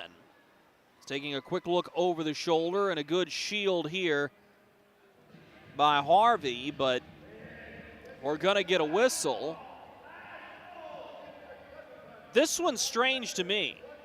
Not sure if there was a hand pass that was called or a puck played with a high stick. But it was against the Marksmen, as the face-off will still be in Polowski's end. 21 seconds remaining in the Marksman power play. They do have time for one more rush up the ice. Zach Reimers will carry it ahead of the red line. He'll twist and give it back to the far wing. Driving ahead is Brian Moore. Plays it off the inboards to Reimers, stationed at the near side point. Gives to Taylor Best, who lost the puck off his forehand. Reimers cuts it down, gives to Best, tapped in front. Stiliadis sealing low. The puck is under a couple of Mayhem players. Have they covered this outside the goal crease? Still loose. Stiliadis reaching after it. It's still loose. We've got a penalty upcoming, as finally we'll get a whistle.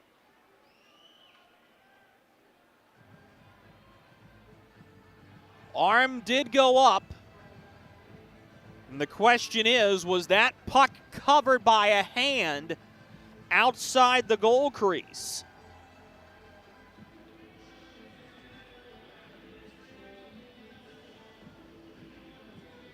It's going to be a cross-checking penalty to go against Taylor Cutting. So the Marksmen are going to get another chance. St. Peter Pest Control power play here. This penalty comes 11:50 into the second period. Cutting for cross-checking. So the Marksmen will set things up on the man advantage once again. Behind the net is Taylor Best. Centers to Reimers, who will take it in the near side face-off circle. Pushes to the point for Andrew Lane. Sweeps across as he was looking for some help from Harvey. But it's intercepted, and the Mayhem clear at the length of the rink. Zach Reimers will turn it back for Andrew Lane. He'll pitch to the far side boards as the Marksmen drive to the far corner. Here's a centering pass that takes an awkward hop and skitters through the goal mouth. Picked up by Best, who will use an opponent as a bank, and now a chance for the Marksmen. Wrapping around for a one-timer in front. Puck is loose. Reimers gets a whack at it. Devin Brink swings. He's unable to get it out, and now a chance shorthanded for Lambrecht. He overskates the puck, but Brink comes back to grab it. Brink will turn it back for Brian Etter. As back and forth we go in this one. Good clip. 8 minutes to go in the second period. 4-0. Marksman in the driver's seat. Pushed ahead to Tanner Fraze. So he'll give into the middle of the rink.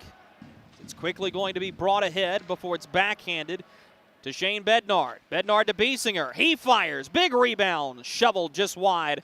The far side goalpost. Getting to the puck is Chris Hunt. Spun all the way around the boards as the Marksman will hold the line. To the far side corner. Etter bounces off of his man. Here's a centering pass. It's given up to the point. Marksman will hold. Oliveri around one man. Has to give to Biesinger, who will push for Bednard. Back for Biesinger. Curls for Oliveri at the top of the far circle. Oliveri now for Bednard. His low wrist shot just wide. As he had a man cutting to the back door, it was Fraze. Biesinger tried to backhand it behind the net one more time, intercepted. Out of the box is Taylor Cutting as he's on Oliveri, who calmly plays to Bednard. Given to the far side wing. Driving in is McNair. He centers, looking for some help as he had Biesinger driving. Tommy Biesinger spins away from pressure, finds McNair, calling for it. Biesinger had the puck, he lost it. Caleb Cameron now. Down the far boards, he's into attacking ice, dumps it behind the net for Mikhail Yunk. Yunk spinning back up to the point. He'll find Cody Rogers with a long wrist shot caught by Polowski, no rebound. 6:33 to go in the second period. 4-0 Marksmen. But the Mayhem have been able to stop the bleeding, at least for now.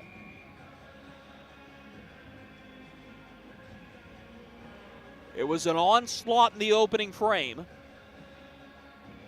And still, the Mayhem have managed to outshoot the Marksmen 18-17. Hoffman sends it up the far side boards. Rogers will give to Devin Brink, who will dump it in. Polowski out of his net to play it. Little one-touch pass is given ahead. It's intercepted by Bush Anderson to the far face-off circle. A quick rip goes well wide for Hunt. Marksman digging after the puck on the near side half wall. Bush Anderson there trying to hold the line. Stolen by Devin Brink. Gives for Nigel Slade. His shot through traffic is wide. Picked up by Zach Hoffman, who dumps it off the far boards out to center. The Mayhem trying to clear it back in. Little one-step move made by Rogers. He's into attacking ice. Lost the puck to FX Girard, who quickly will give it to the headman. That's Matt McNair. Collides with Ethan Bush Anderson. Loose puck on the near side half wall will be brought ahead by Devin Brink. Brink scored the opening goal in Friday's win for the Mayhem. Gave to Hansen a weak one-timer. Turned away by Polowski as the Marksmen have it up the near side boards. This will be dumped in by McNair. He's back to get it as Brian Kerrigan. And the near side corner, spinning with it here for the Marksmen was Reimers. Lost the puck in the corner as Chris Hunt gets around his man.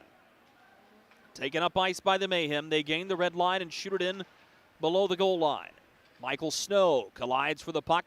Looks up at the point, instead has to spin it off the stick of Andrew Lane. It's puck taken by Snow. His wrist shot off of Lane and out of play. 4:58 to go in the middle frame of regulation. The Marksmen in front 4-1. Experience the thrill of being a Fayetteville Marksmen season ticket holder and all the benefits that come along with it, including your same great seat for 28 or 14 home games, exclusive season ticket member events, and an opportunity to enjoy discounts on food and beverage and merchandise at the Crown Coliseum. Skate to marksmanhockey.com/season tickets to learn more.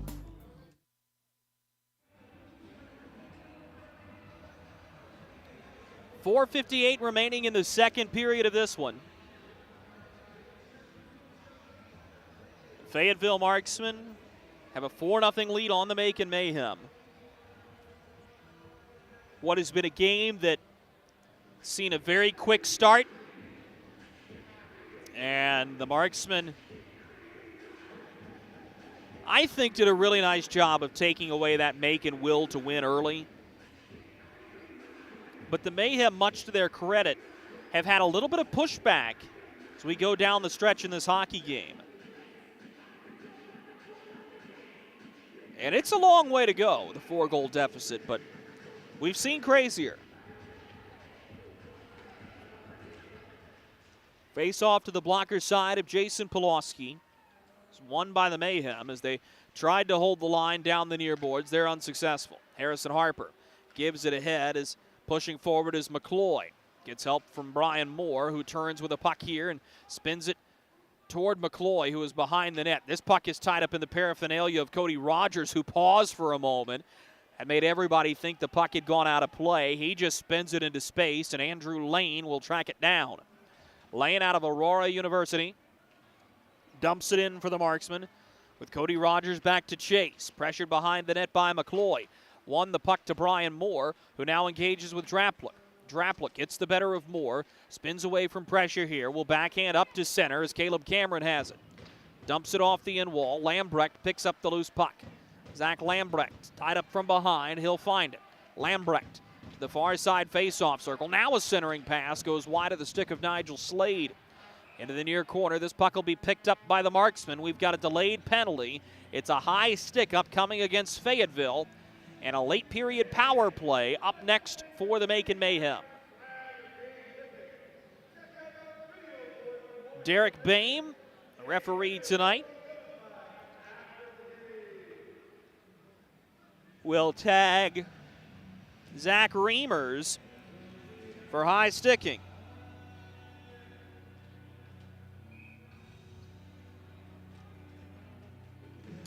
Penalty comes 16:05 into the second period. Reimers for high sticking. Marksmen are 2 for 2 on the Freddy's penalty kill in this hockey game. This is Lambrecht to the far faceoff circle, sets up Rogers with a long shot that kicks awkwardly off the skate of Polowski and into the far corner. Young tried to sweep it up the far boards. He can't. McNair pitches it ahead. Now a foot race. Won by the Marksmen. Here's a chance, but an off-angle shot is cut down by Stiliadis on a good rush up ice by Jared Cupp. Mikhail Young will feed it to the far boards. Nigel Slade overskated it. Young gets it right back. Young pushes to Slade. He shoots. Polowski with a save. The rebound, they score. It's Mikhail Young who taps in the rebound, and a power play goal for the Macon Mayhem will break the shutout 4-1.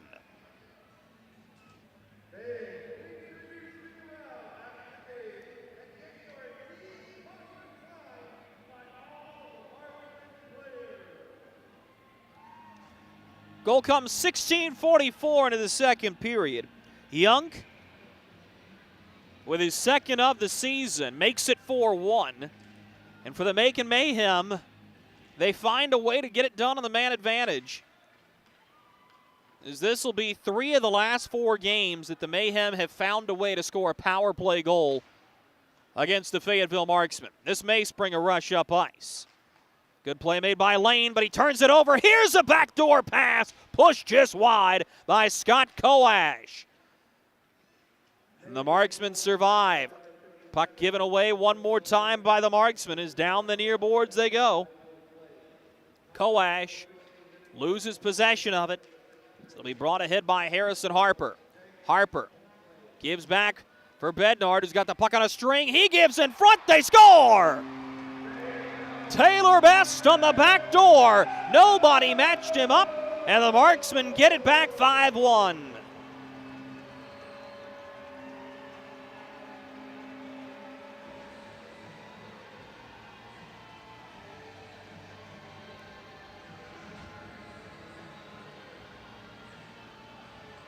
What vision by Taylor Best to find the empty space at the bottom of the far face-off circle, and makes no mistake on punching in the finish.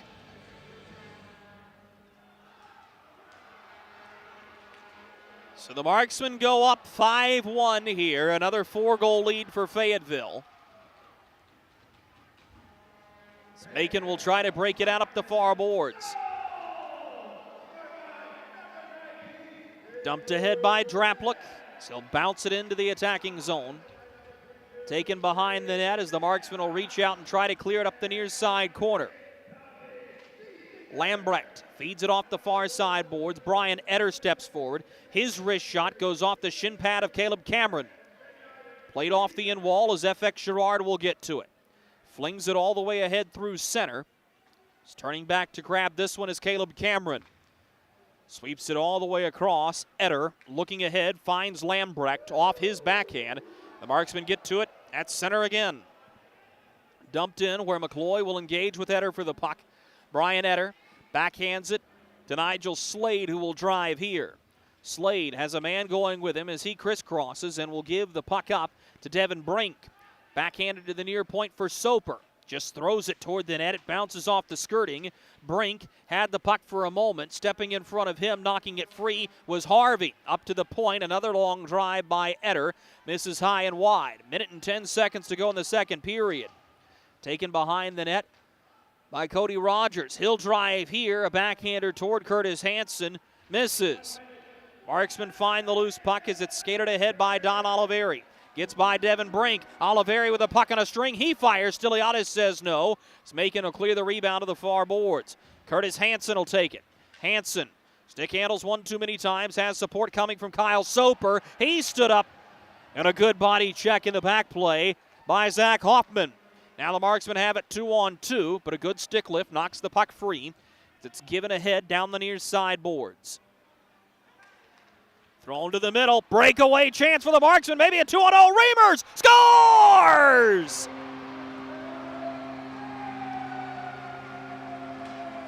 A defensive breakdown at the blue line gives the Marksmen a chance they don't miss on. 6-1.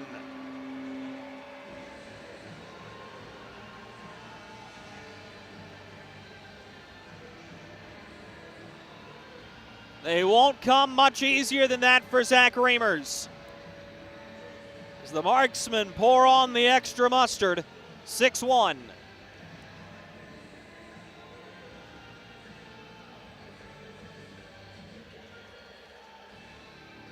Goal comes 19:35 into the second period.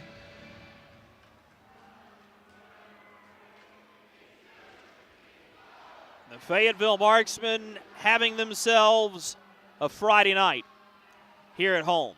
Puck is on the near side boards. 10 seconds to go in the second period. Cleared ahead. Michael Snow will go back to get it. Just 5 seconds left in the period.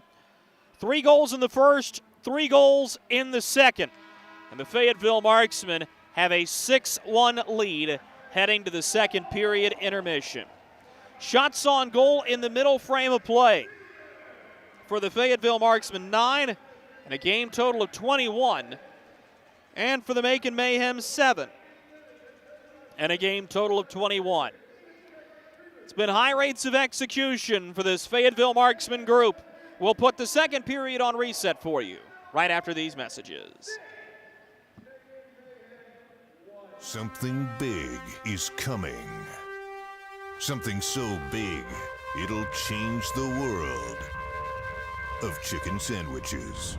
Zaxby's new signature sandwich with Zax sauce or new spicy Zax sauce, because the chicken sandwich war ain't over yet.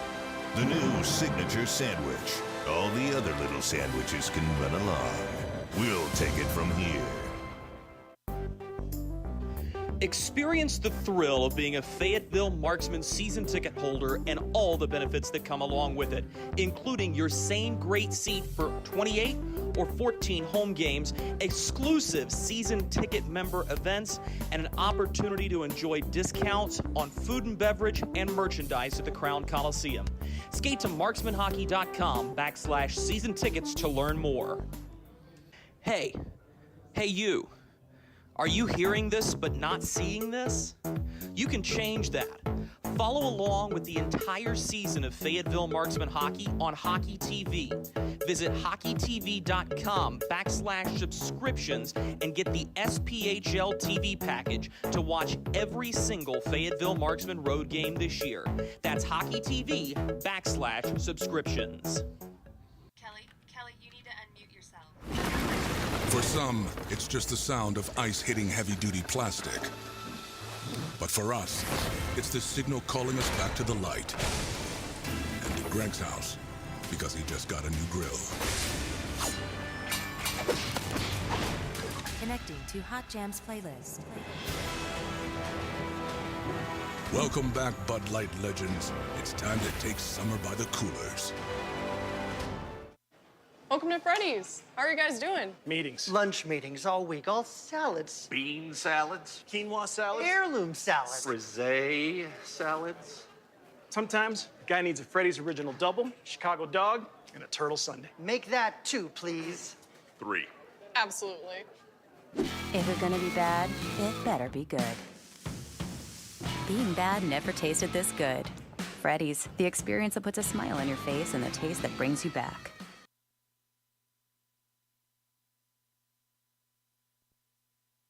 Look at our yard. So many anthills everywhere. Did you know that a single ant can live to be 29 years old? Really? Well, what about a married one? Seriously?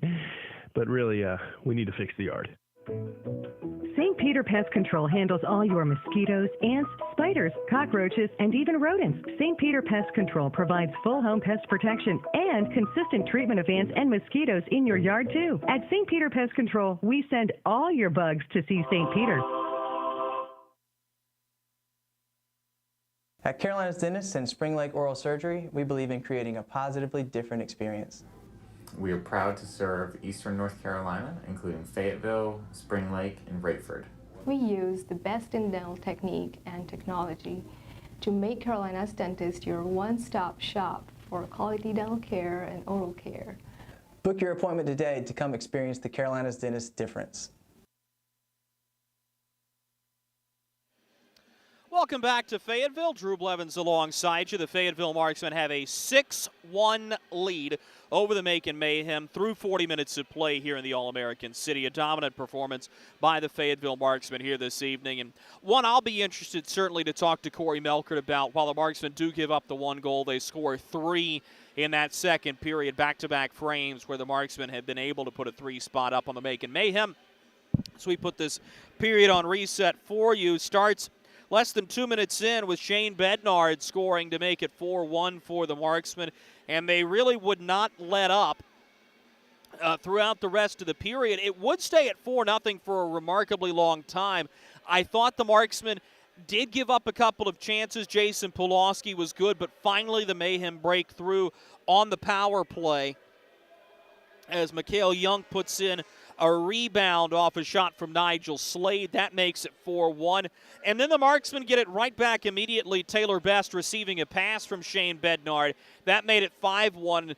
I thought that's where we were going to be going to the intermission break, but how wrong I was, as a miscue at the blue line, a blown coverage of some sort, allows Zach Reimers to walk in and pounce on a pass to the front of the net. He scores to make it 6-1. And the route is on for the Fayetteville Marksmen. Reimers' goal comes from Hoffman and Brian Moore, Taylor Best from Bednard and Tommy Biesinger, while Bednard gets one from Reimers and Don Oliveri. A lot of scoring in this hockey game, and it's been a lot of fun to watch, but at the same time, the Marksmen are going to want to find a way to be a little bit stingier defensively, I think, as Macon has remained tight in shots on goal. And while, granted, a lot of them have come from the outside and they've been floaters, and it hasn't been a particularly strenuous night for Jason Polowski, still is one of those things that you would like to see that shot total kept down. Corey Melkert has prided himself on not giving up a high volume of shots, but was trying to take away grade A opportunities. And in this game, it almost seems like we've seen a flip-flop where there have been more shots given up, but maybe only 1 or 2 grade A opportunities. We'll pause for these messages from our corporate partners. Coming right back on the other side, we'll bring you back into the broadcast booth to answer some of your listener-submitted questions. This is Marksman Hockey. We've showed you fire. We've showed you heat. And now, we'll tell you what it all means. For the first time in team history, we'll rebrand for one night only, giving a nod to a cultural icon that has blazed trails and scorched taste buds. The only question left, do you fear the Reaper?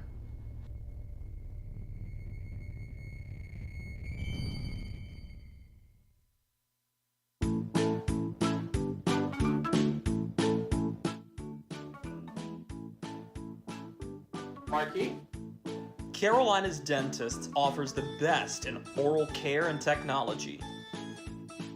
Hope you're brushing twice a day like we discussed. And don't forget to make that 6-month appointment, okay? We'd like to keep those pretty white teeth looking good for you. Come experience positively different dentistry at Carolina's Dentist, the official dentist of the Fayetteville Marksmen. Look at our yard. So many anthills everywhere. Did you know that a single ant can live to be 29 years old? Really? Well, what about a married one? Seriously? But really, we need to fix the yard. St. Peter Pest Control handles all your mosquitoes, ants, spiders, spiders, cockroaches, and even rodents. St. Peter Pest Control provides full home pest protection and consistent treatment of ants and mosquitoes in your yard, too. At St. Peter Pest Control, we send all your bugs to see St. Peter. Hey you. Are you hearing this but not seeing this? You can change that. Follow along with the entire season of Fayetteville Marksmen hockey on Hockey TV. Visit hockeytv.com/subscriptions and get the SPHL TV package to watch every single Fayetteville Marksmen road game this year. That's hockeytv.com/subscriptions. Kelly, you need to unmute yourself. For some, it's just the sound of ice hitting heavy-duty plastic. But for us, it's the signal calling us back to the light. And to Greg's house, because he just got a new grill. Connecting to Hot Jams playlist. Welcome back, Bud Light legends. It's time to take summer by the coolers. Welcome to Freddy's. How are you guys doing? Meetings. Lunch meetings all week, all salads. Bean salads. Quinoa salads. Heirloom salads. Frisee salads. Sometimes a guy needs a Freddy's original double, Chicago dog, and a turtle sundae. Make that 2, please. 3. Absolutely. If you're gonna be bad, it better be good. Being bad never tasted this good. Freddy's, the experience that puts a smile on your face and the taste that brings you back. We welcome you back to Fayetteville, North Carolina. Drew Blevins alongside you here in the broadcast booth. Time for our Ask the Voice segment, where we endeavor to answer a couple of your listener-submitted questions from up here in the broadcast booth. If you want to have one of your questions answered on a future edition of Ask the Voice, all you have to do is email me at dblevins, that's DBLEVINS, at marksmanhockey.com with your name, where you're listening from, a good question about hockey or the Fayetteville Marksmen. Our first question tonight comes from Brandon, who's joining us from Sanford, North Carolina. Brandon wants to know, is there a tactical advantage from a scouting perspective in wearing jerseys with numbers that are hard to identify? This is a fantastic question, and I think it really gets to the heart of what the Fayetteville Marksmen have done. They set the SPHL on fire with their uniforms throughout the course of this season, and it's especially the set they're wearing tonight in the blackout uniforms. And it's the unenviable job of the play-by-play voice to have to decipher them from all the way up here in the third level of the Crown Coliseum. But a job that I take with pride and honor. And Brandon, I think partially the answer is yes. There is an advantage when you can conceal who's playing on what line and how they're doing it. I don't know that there's as much of an advantage in hockey as you might think. In the SPHL, everybody knows everybody. It's still a small enough league where you're going to get a really good scouting perspective. Even if a team wears a difficult-to-read uniform, you can tell which guy's which by the way he skates or the way his hair flies out of the back of his helmet, or even in some cases the way a guy tapes his stick. And those are very easily indiscernible characteristics that even I use in my broadcast if I get tied up on a number, if I can't tell who somebody is. Tommy Biesinger has a unique way that he tapes his stick. He's also got a very unique way that he skates. Matt McNair, you can recognize him from the mustache that he has going on, and a guy that's a little bit smaller in stature. So there are ways to tell which guy's which. I think more importantly for the Marksmen, though, there is an SPHL rule that says every jersey must be approved by the commissioner, which means Doug Price at some point saw these uniforms and said they were okay, and they weren't going to give an unfair advantage one way or the other. And I think at the end of the day, that's kind of what you have to trust. I can tell you up close, these are some of the finest uniforms you've ever laid eyes on. It's just when you're watching along on Hockey TV or when you're having to do anything from far away and trying to follow the game, that's where things get a little bit trickier with these blackout uniforms.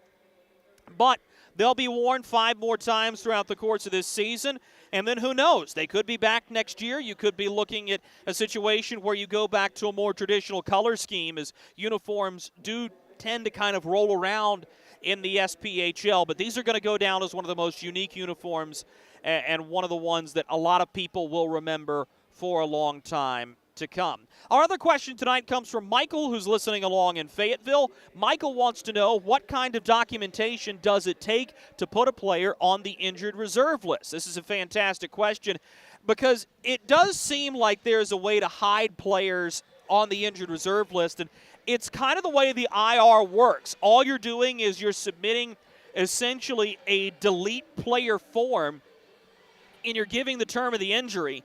This is a great way for coaches to be able to try to hide a player when they want to. And again, it is open to all 11 coaches. It's not like you've got Glenn Ditello or Dave Shanichny or Zach Desjardins who's trying to do something sneaky and pull a fast one. It's just the way the IR works. And the way it works is if you're on the 21-day IR, it's a fixed position from the date of the last game played, so it can be retroactive all the way back to a week. You're there for 21 days. 30-day IR is a fixed 30-day IR. You're going to stay there. And then you get into the longer-term 45-day, 60-day, 90-day, and then the season-ending IR that you never want to see anybody go to. But it really is just one form where you're writing in saying, please delete this player from my roster. I'm placing him onto the injured reserve. And that's the end of that. So thank you so much to Brandon and to Michael for their questions this evening. If you want to have one of your questions answered on a future edition of Ask the Voice, just email me at dblevins, that's DBLEVINS, at marksmanhockey.com with your name, where you're listening from, a good question about hockey, or the Fayetteville Marksmen. We'll be right back after this to take you around the SPHL. This is Marksman Hockey. Experience the thrill of being a Fayetteville Marksmen season ticket holder and all the benefits that come along with it, including your same great seat for 28 or 14 home games, exclusive season ticket member events, and an opportunity to enjoy discounts on food and beverage and merchandise at the Crown Coliseum. Skate to marksmanhockey.com/season tickets to learn more. Hey you. Are you hearing this but not seeing this? You can change that. Follow along with the entire season of Fayetteville Marksmen hockey on Hockey TV. Visit hockeytv.com/subscriptions and get the SPHL TV package to watch every single Fayetteville Marksmen road game this year. That's hockeytv.com/subscriptions. Kelly, you need to unmute yourself. For some, it's just the sound of ice hitting heavy-duty plastic. But for us, it's the signal calling us back to the light. And to Greg's house, because he just got a new grill. Connecting to Hot Jams playlist. Welcome back, Bud Light legends. It's time to take summer by the coolers. Welcome to Freddy's. How are you guys doing? Meetings. Lunch meetings all week, all salads. Bean salads. Quinoa salads. Heirloom salads. Frisee salads. Sometimes a guy needs a Freddy's Original Double, Chicago Dog, and a Turtle Sundae. Make that 2, please. 3. Absolutely. If it's gonna be bad, it better be good. Being bad never tasted this good. Freddy's, the experience that puts a smile on your face and the taste that brings you back. We've showed you fire. We've showed you heat. And now, we'll tell you what it all means. For the first time in team history, we'll rebrand for one night only, giving a nod to a cultural icon that has blazed trails and scorched taste buds. The only question left, do you fear the Reaper?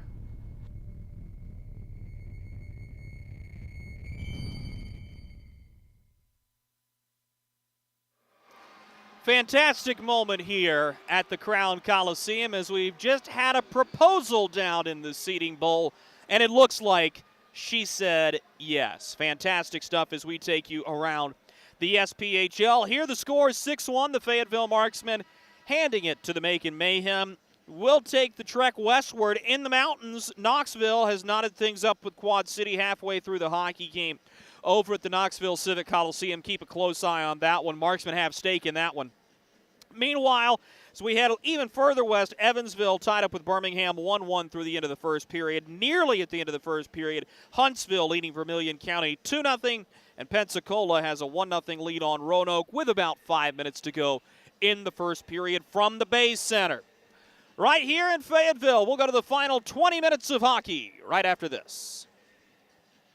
Hey, it's Goldie from Good Morning Fayetteville for St. Peter Pest Control. They've been doing my pest control services all summer, and it's been wonderful not to have to deal with ants or mosquitoes the last few months. All that money I saved in calamine lotion. Ray and Preston St. Peter show up, they spray outside, but they also do in-home pest control. So if you have roaches or, dare I say, rodents, they'll take care of them as well, because the last thing you need is unwanted visitors making a nest in your Christmas decorations up in the attic. Call St. Peter Pest Control. They send all your bugs and pests to see St. Peter.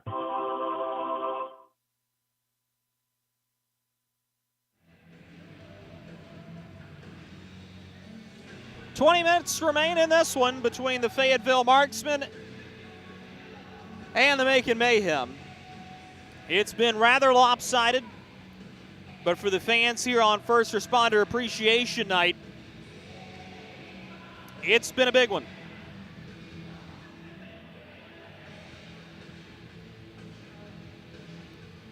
No carryover penalties or power plays. But I would keep an eye on what kind of response the Macon Mayhem have for the Fayetteville Marksmen.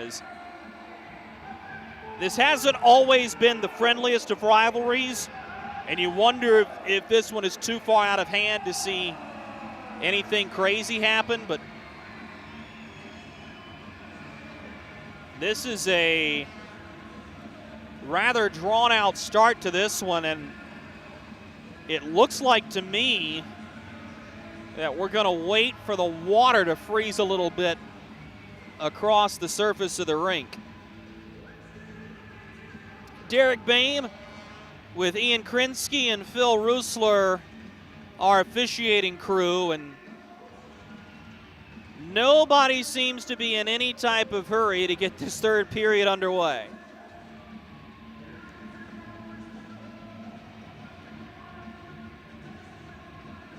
Ian Krinsky has the puck in his hand. He's satisfied with the condition of the ice, and that's exactly what it is. You thought we were about to see the 200-meter breaststroke here for a moment, but now that we're underway, let's go ahead and finish the final 20 minutes of this one as the Fayetteville Marksmen have it in their own end. This puck's taken away by Taylor Cutting, gave to Lambrecht, got it right back, although he wasn't expecting it. This will be dumped in by Fayetteville. Pitched back up just ahead of the blue line for Draplick. As the Mayhem will drive it down the near boards. Lambrecht feeds to the trailer. This is Soper. Lost his footing, lost the puck. Maybe a 2-on-1 for the Marksmen. Tanner Fraze with a backhanded pass intended for Matt McNair that's broken up. But the Mayhem are unable to clear. Now McNair's got a lane. He fires. Stiliadis took it off the chin but made the save. As this puck will bounce right back out to center. Dumped in here by Miles Harvey. So the Mayhem will go to retrieve. Harvey skating back with Oliveri matching up on his man. Long wrist shot caught and held onto by Polowski. And we'll pause just a minute and 6 seconds into this third period. These two teams will close the season series tomorrow. 6 p.m. puck drop. We'll have pregame coverage starting for you at 5:45 on the Marksman Radio Network and Hockey TV. As we'll go round 2 of Rocky versus Rambo night. First one was last Saturday in Macon. Fayetteville won 4-1. As Rocky got the better of Rambo. Now we'll see if Rambo can even the series, or will Rocky Balboa go for the knockout? It's been a lot of fun marketing this game as well, and credit where credit is due. This is the brainchild of the Marksman owner, Chuck Norris, who will be celebrating his birthday tomorrow, as well as will the Marksman equipment manager, Ryan Sanford. Hard hit delivered on the inboards as this puck will roll up ice. It's backhanded to the near side corner. Fed all the way across, but it's intercepted by Macon. Rogers leaving it in space for Yunk, the lone goal scorer for Macon in this one. Marksman will swarm and take over. What you'll see tomorrow is this one is a wild pass off the end wall. This will be icing. Marksmen will be in gold jerseys, resembling the Rocky gold boxing robe. They will have the red, white, and blue shorts worn by Apollo Creed. And the socks will be white with laces up the front, evoking the feel of the high-top boxing shoes. Meanwhile, it'll be the classic Rambo look for the Macon Mayhem, with a black sleeveless shirt front, rippling muscles down the sleeves, and bare leg socks. It's a look, but it's going to be a night to remember tomorrow in Fayetteville. Tickets are still available. You can get yours at marksmanhockey.com by clicking the Tickets tab. Andrew Lane will turn the puck over. It's back to grab it as Harrison Harper. He'll feed Lane, who will backhand it off the far boards. Cody Rogers there to take it away. Finds Lambrecht. Skates ahead of the red line and finds Michael Snow with a pass. Here's Snow on the backhand looking for Slade. He was tied up. But a good defensive back check by Shane Bednard. Now a hard hit delivered coming up the near boards by Best, who gets dropped by Taylor Cutting. Jarrett Cupp picks up the puck. He'll sweep to Harrison Harper, who will look up ice, and Best will dump it in. Biesinger chasing, as the Mayhem will turn it over at the red line with a long pass out of their own zone. This is Hoffman for the Marksmen. He'll turn back to Cupp for a headman look to Drake Glover. Chipping it in, Biesinger will go to chase. He's got it. Biesinger behind the net, bodied up by Soper. Has to give it up for Brian Moore, who will give it to Don Oliveri. Oliveri will find Moore, but loses the puck off his forehand, and here's Devin Brink with it. Brink drives up ice, chips it off the near side boards as Brink will take it in the near side corner. Plays behind the net. This puck rolls toward the front. It'll be stopped by Polowski, who will melt it.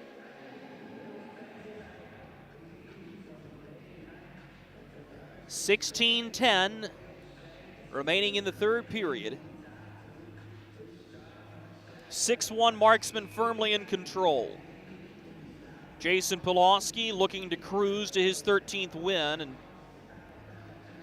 wouldn't surprise me if we saw Jason Polowski get another start next weekend. I'd be willing to bet Brent Moran goes tomorrow. But I thought it was an interesting comment by Corey Melkert. Harvey shot makes its way through traffic. Stiliadis finds it and melts it. I thought it was an interesting comment to hear him say that Brent Moran was the guy he thought deserved the chance to be the starter. And this is the game you play as a goaltender especially. If you get called up, there's no guarantee your spot's there when you get back. If you're a forward or you're a defenseman, you're going to fall back, you're going to knock somebody down. The Marksmen did a fantastic job of going out and finding their guy. They get Brent Moran in. He reels off 7 straight wins to start his SPHL career. 10 wins in 13 starts now for Moran. And I think he's the guy with the hot hand. And coaches will ride the hot goaltender for as long as it'll carry him. The other interesting bit I heard in that pregame press conference as well was best goaltender tandem in the league. Here's a drive for the Marksmen. They score.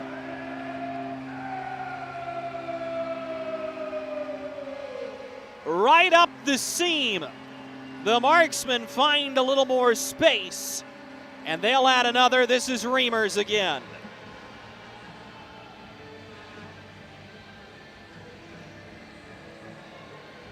Just a strong finish. And a multi-goal game for Zach Reimers.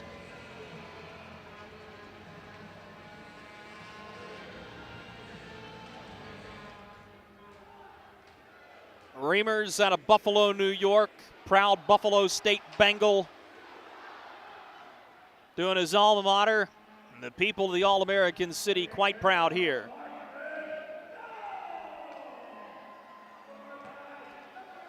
The Marksmen are right back into attacking ice.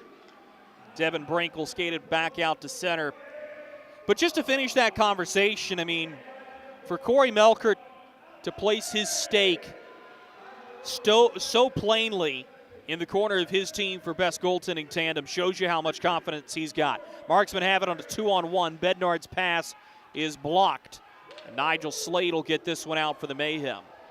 And you're talking about goaltending tandems that include Bailey Birkin and Kevin Reesop in Quad City. Backdoor pass to Soper, misses wide.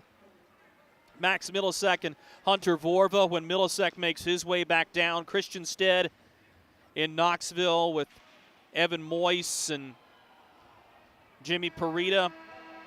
Big words. The Marksmen are going to get the chance to back it up, having already locked up that playoff seed. 14-17 to go in the third period. 7-1 Fayetteville. Experience the thrill of being a Fayetteville Marksmen season ticket holder and all the benefits that come along with it, including your same great seat for 28 or 14 home games, exclusive season ticket member events, and an opportunity to enjoy discounts on food and beverage and merchandise at the Crown Coliseum. Skate to marksmanhockey.com/season tickets to learn more. Hey.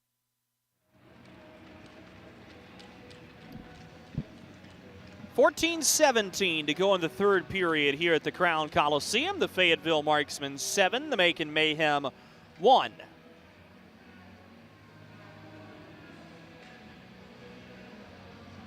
Marksmen have really flexed their muscles, and the first time in this season series we've seen it get this lopsided.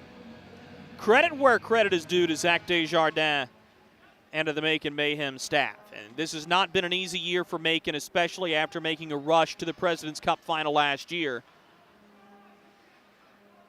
But this is a Mayhem group that has typically been prepared for the Marksmen. Puck taken away by Koash in the slot, but we're going to get a penalty in the back play. This is going to be hooking, and it'll go against Macon.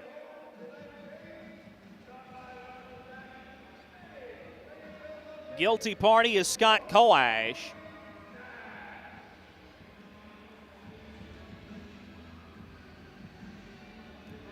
Hooking the call. The penalty comes exactly 6 minutes into the third period. So the Marksmen will go back to the St. Peter Pest Control power play. 0 for 2 tonight.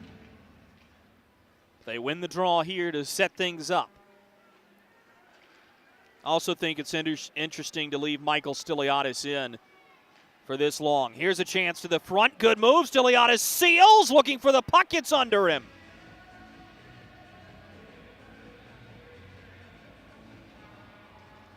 It's a good stop made by Stiliadis as he seals himself to the far side goal post. Keeps the leg pads flush.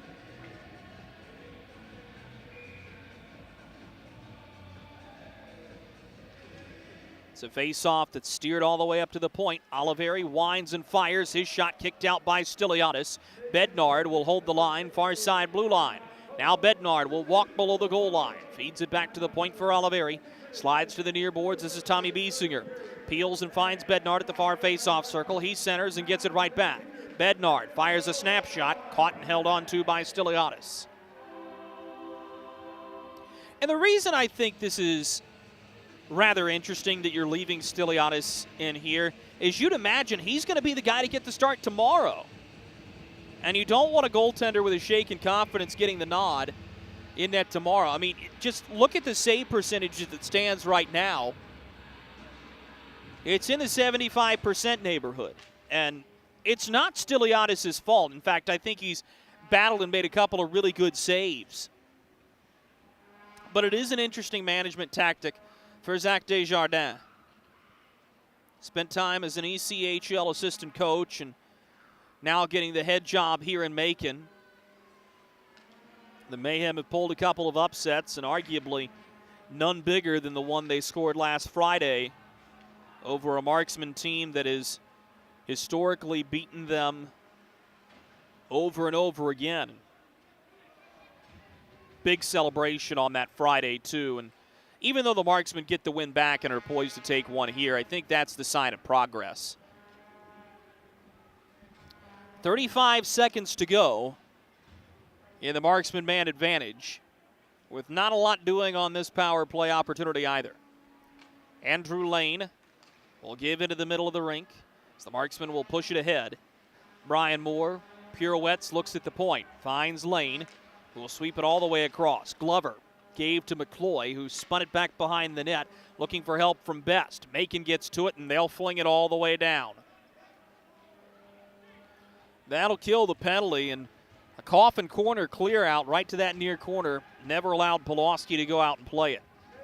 Here come the Marksmen. It's driven up ice by Andrew Lane. Puck will be taken away by the Mayhem, and back they come. Koach, fresh out of the box, will drop for Nigel Slade. He gets a cold shoulder and spins to the far side corner as he got dropped. Marksman will clear. Bounces off the corner boards, and this is icing after Slade got dropped. Now Kyle Soper exchanging words here with Brian Moore.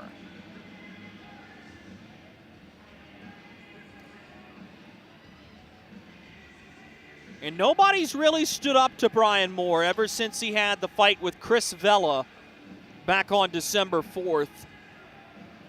Against Roanoke in the 2-1 overtime win. That was a fight that circulated all over. And nobody's really had the guts to stand up to Brian Moore. Macon has a guy who could potentially do it in Taylor Cutting, but we're going to see him square up here. Caleb Cameron going with Brian Moore right at center ice. Moore with a couple of rights. Cameron gets in a good shot as he throws his right. Now they're just throwing haymakers. This is a good one. Brian Moore and Caleb Cameron. Helmet goes off of Cameron. Moore will tie him up. Linesmen aren't going in yet. Now Brian Moore with a couple of more haymaking rights. And the linesman will step in.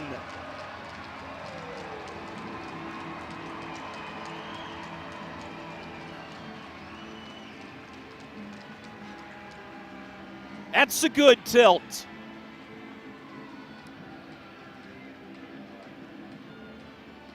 Caleb Cameron dropped the gloves with Shane Bednard last week in Middle Georgia. And I think Brian Moore landed more shots. But that's a gutsy performance by Caleb Cameron to get in there with the biggest and baddest in the league. Never got flustered and, in fact, landed a few on Brian Moore to boot.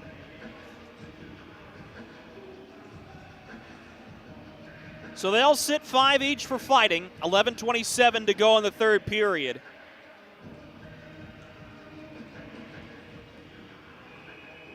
Marksman hanging on to that 7-1 lead in the back pocket, but that's a fight for honor right there, and Caleb Cameron upholds the Mayhem name well.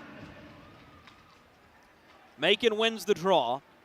As Caleb Cameron will take his seat. His line mate, Zach Lambrecht, tries to chip it ahead for Mikhail Yunk. Marksman having none of it.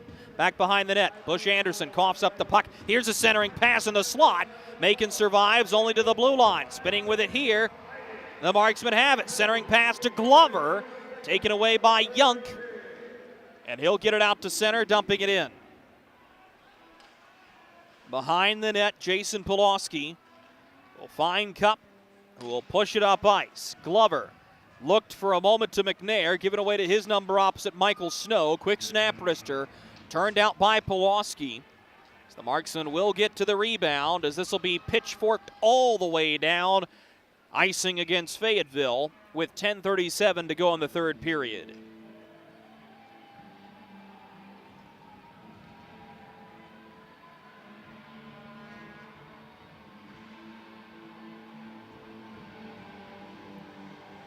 Marksmen have taken the shots on goal lead from the Mayhem, 28-23.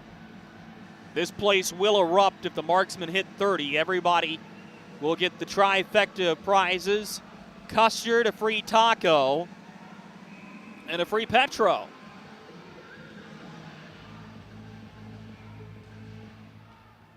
Marksmen win the draw, the Mayhem win the draw as Snow fires a shot that ricochets wide on the way through.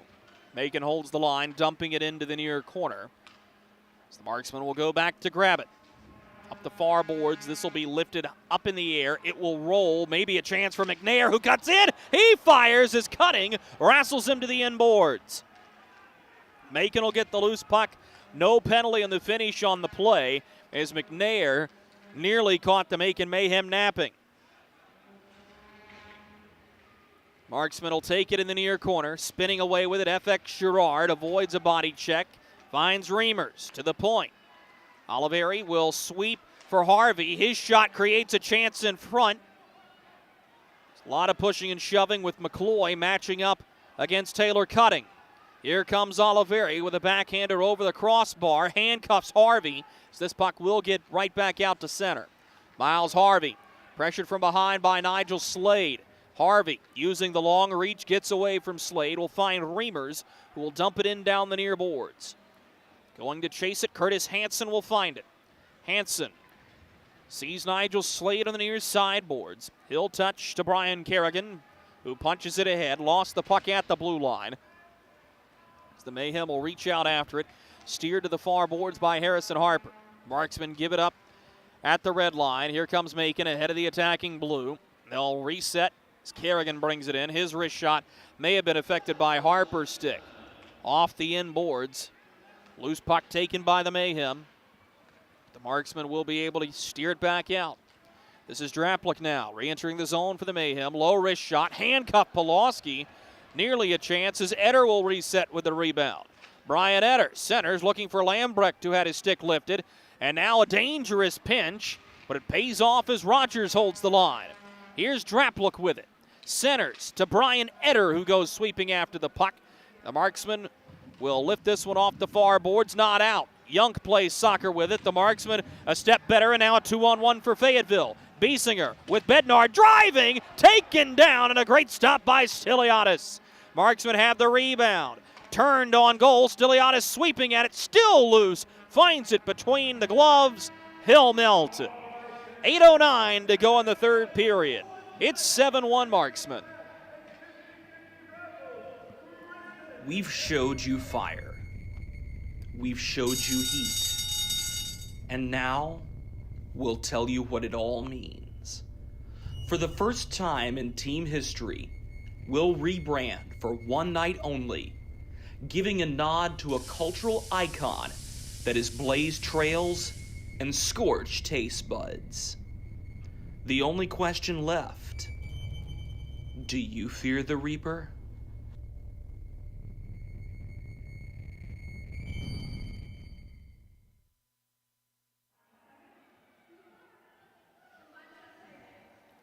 .809 to go on the hockey game. The Fayetteville Marksmen have a 7-1 lead on the Macon Mayhem.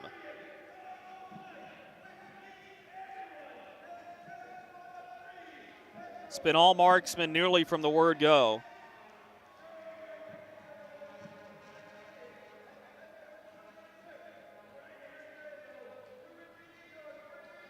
And good chances for the Mayhem at points, but they've largely been held at bay. And for the Marksmen, this is exactly what the doctor ordered. So here's a quick shot right off the draw, off the goal post. I don't know, you may have even caught that ring from the crowd, Mike. That was a loud one.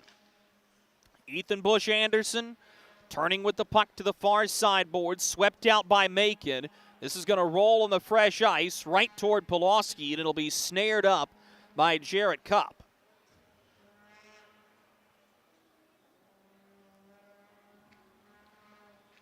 The Marksman will cue it up from behind the cage. This will be skated ahead by Hoffman. Dumps it in as the Marksmen have to touch up. New forward group coming out. This is Taylor Cutting. Gets around his man and feeds to the far boards. Now a chance for Hansen. His wrist shot blocked by Hoffman on the way through. Up to the point now. Soper with a bid off of Draplik. And the rebound bounces to Reimers, who has a multi-goal game. And despite scoring 7, he's the only Marksman with a multi-goal game. Has a pair in this one and an assist to boot. The near boards, this will be chipped ahead as the Marksman will go to chase. Brian Moore still in the penalty box along with Caleb Cameron, 5 for fighting. We're under 7 to go in the third period. Here's a chance for Mccloy. He lifted it over the crossbar. The Mayhem will get to the puck. They'll send it up the far boards. It's out. Rolls along the Macon attacking blue line. Taken for a moment by Oliveri. As he'll drop his man. That was Draplick. Centering pass for Young off the outside of the net. Bounces right back in front, and they score. Zach Lambrecht charges ahead. He'll tap it by the glove side of Polowski, 7-2.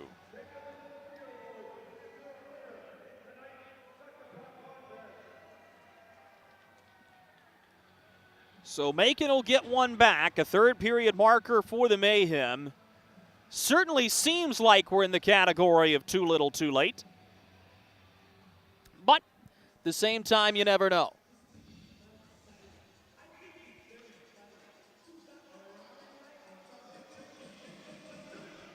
Mayhem will win the draw from center. This will be fed all the way across, and it'll be picked up by Rogers. Backhands ahead. It goes off a teammate's stick.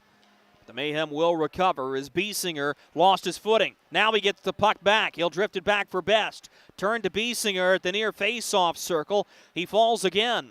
Kerrigan pitches it ahead for Chris Hunt to go chase. The pass too far for him. This is icing. 6:03 to go in the third period as Moore and Cameron are out of the box. Stick taps from both of their teams. That's a good tilt.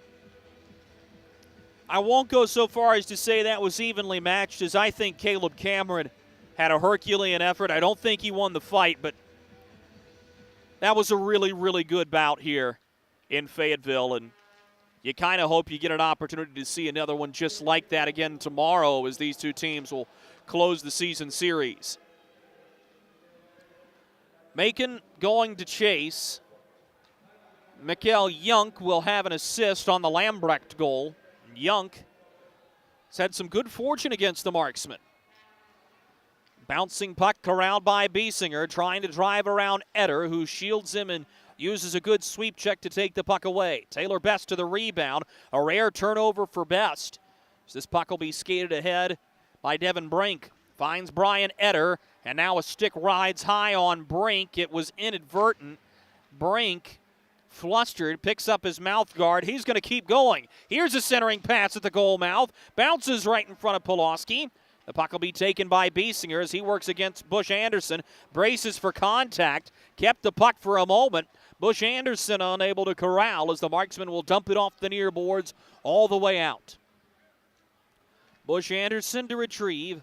Will feed to the far side corner. Will call for it right back, and he'll look ahead with it. Finds Young. Will sweep across for Scott Kowash. He'll dump it in. Rolls on to Polowski. He'll melt it down. 4:40 to go in the third period. 7-2, the Marksmen lead. We'll finish this one right after this.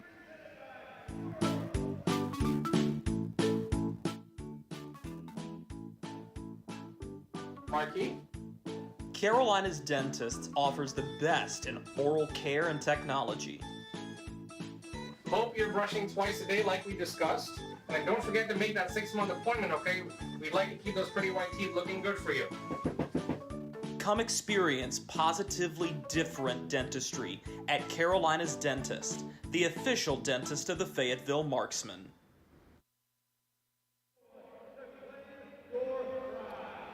.440 to go in this one. As the Fayetteville Marksmen jumped out to a lead they've never relinquished. 7-2 the score. It is the largest lead of the hockey game. Excuse me, it was the largest lead of the hockey game for the Marksmen at 7-1 before the Lambrecht goal made it 7-2. Shots on goal have remained close to even throughout this game as the Mayhem still have 28 on net.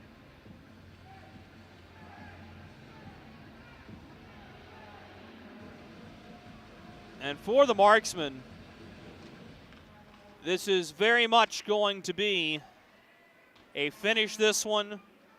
Stay happy, stay healthy, and get ready for Rocky versus Rambo night tomorrow. Fayetteville right back out to center. This will be backhanded up ice as driving his head low and looking for space was Andrew Lane. Taken away, but FX Girard forces a turnover at the red line. So the Marksmen will bring it right back ahead. McNair lost the puck as it was bouncing on him. Snow will settle to Taylor Cutting. Cutting plays it off a Marksman's stick and right into the Mayhem bench. Out of play.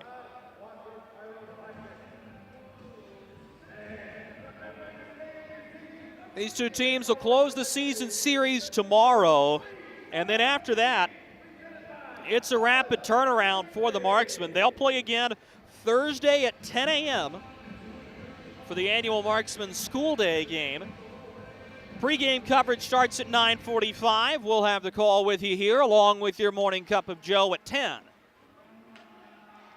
And I do hope that those of you who are following along on the Marksman Radio Network will be able to join in and listen along at work, have a good time. It's only once a year, kind of like Christmas, but may not need a crowd mic for that one, as school children from across the Sand Hills will be in the seating bowl, and it's going to be loud, it's going to be rowdy, it's going to be a lot of fun.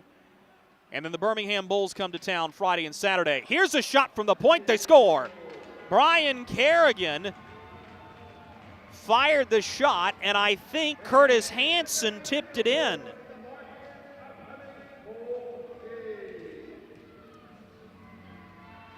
So Curtis Hansen will get on the score sheet here. And the Macon Mayhem have actually won the third period. They've outscored the Marksmen 2-1 here in this final frame. Hansen from Kerrigan. Hansen will have his 7th of the season, while Brian Kerrigan will have his 6th assist. And Kerrigan, as we told you nearly a month ago now, played his junior hockey with the Potomac Patriots, the USPHL. No stranger to playing in North Carolina, as he would have come to Wake Forest to take on the East Coast Eagles up in northern Wake County. And it is officially Hansen's goal. Here come the Marksmen looking to get it back. Bednard will shovel for Best. His wrist shot over top the net, and a hard hit delivered at the end of the play by Snow as Bednard went into the crossbar. And this is going to be a penalty against the Mayhem and Michael Snow.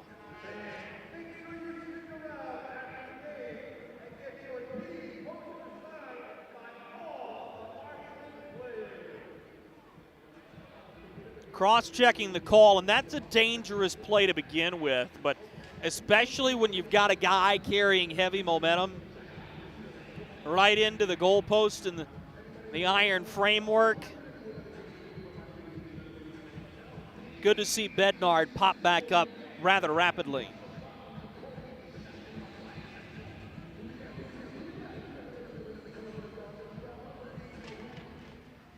Face-off steered to the point. Zoliveri gets around Chris Hunt.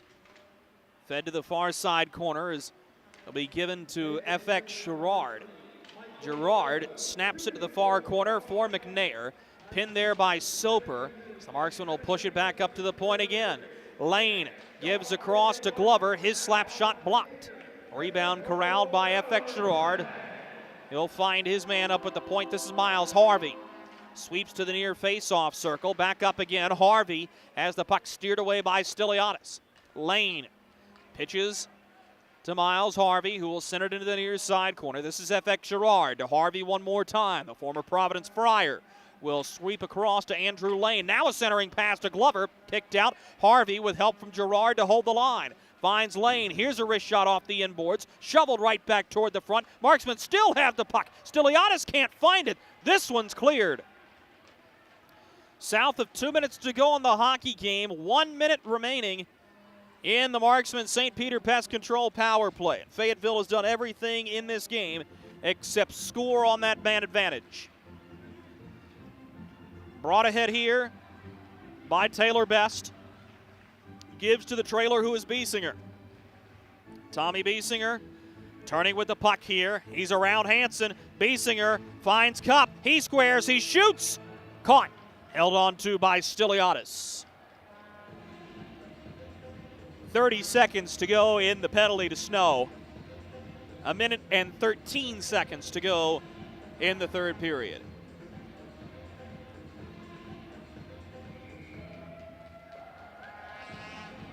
So the face-off will be to the blocker side of Michael Stiliadis. Biesinger's thrown from the circle. And now so is Young.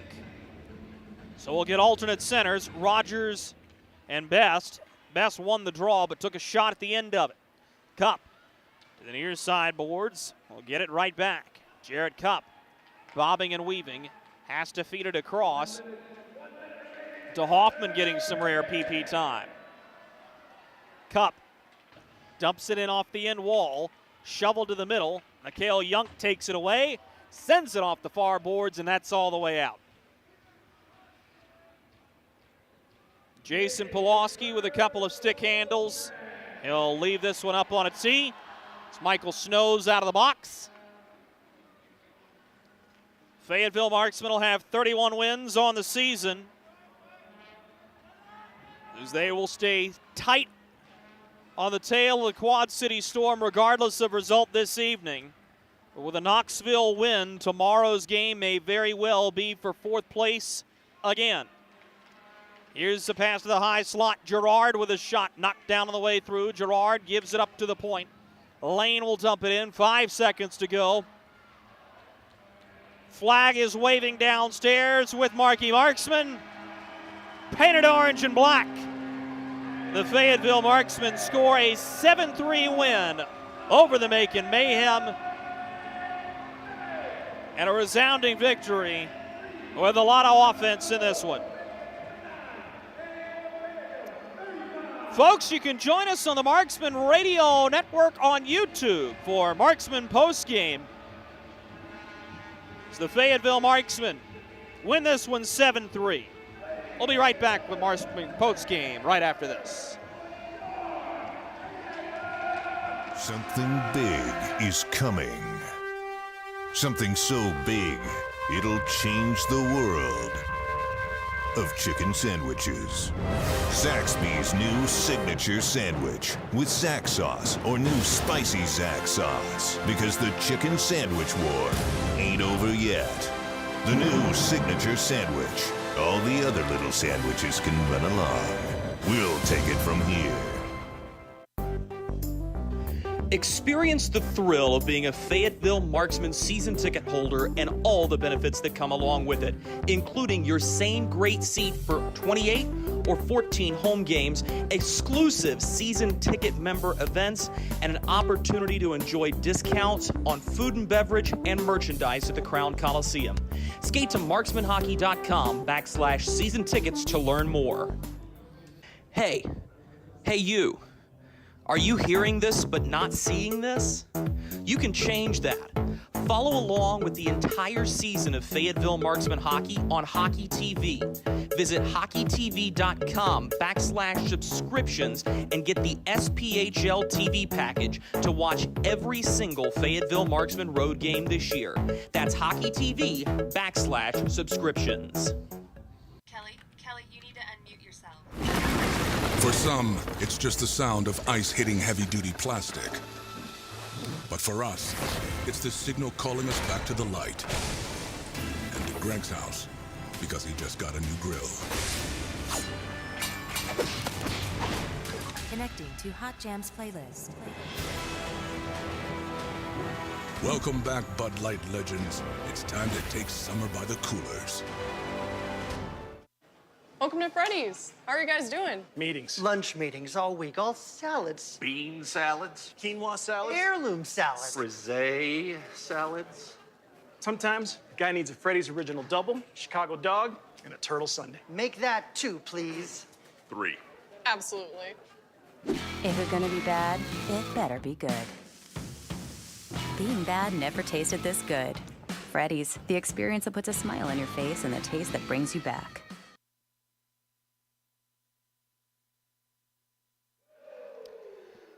For the final time on this fine Friday night, we welcome you back inside the broadcast booth of the Crown Coliseum. The Fayetteville Marksmen with a resounding victory today by a final score of 7-3. And one quick note before we get to the recap of this one, I think that tomorrow's game looks a little bit different than tonight. As you saw some pushback from the Macon Mayhem at the end of that contest, as they outscored the Marksmen 2-1 in the frame. They kept the shots on goal total nearly even. Final is 29-35. Marksmen do get the edge in shots on goal. But this was a big game for the Marksmen. They get right, they play their style of hockey, and they never get discouraged on this one. And I think that's something that is particularly important, knowing what the Marksmen have been through in this rivalry specifically this season. And we'll see how they're able to finish off the season series tomorrow night.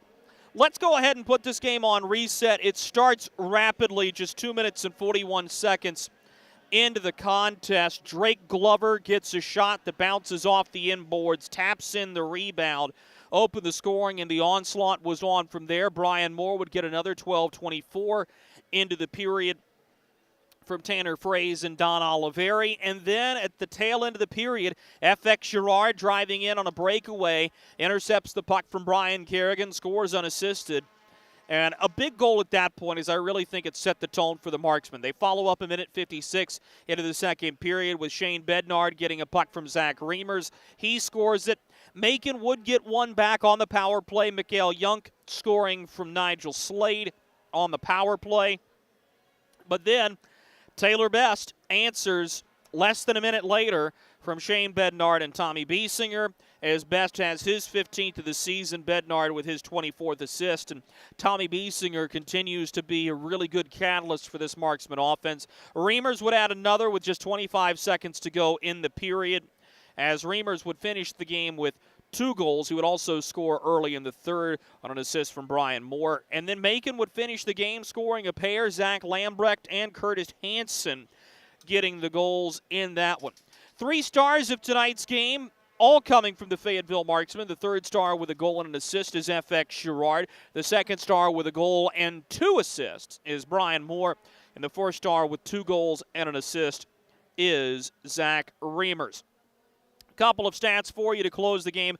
Final shots on goal in the third period. Fayetteville has 14. Macon has 8. The Marksmen end with a game total of 35, and the Mayhem with a game total of 29.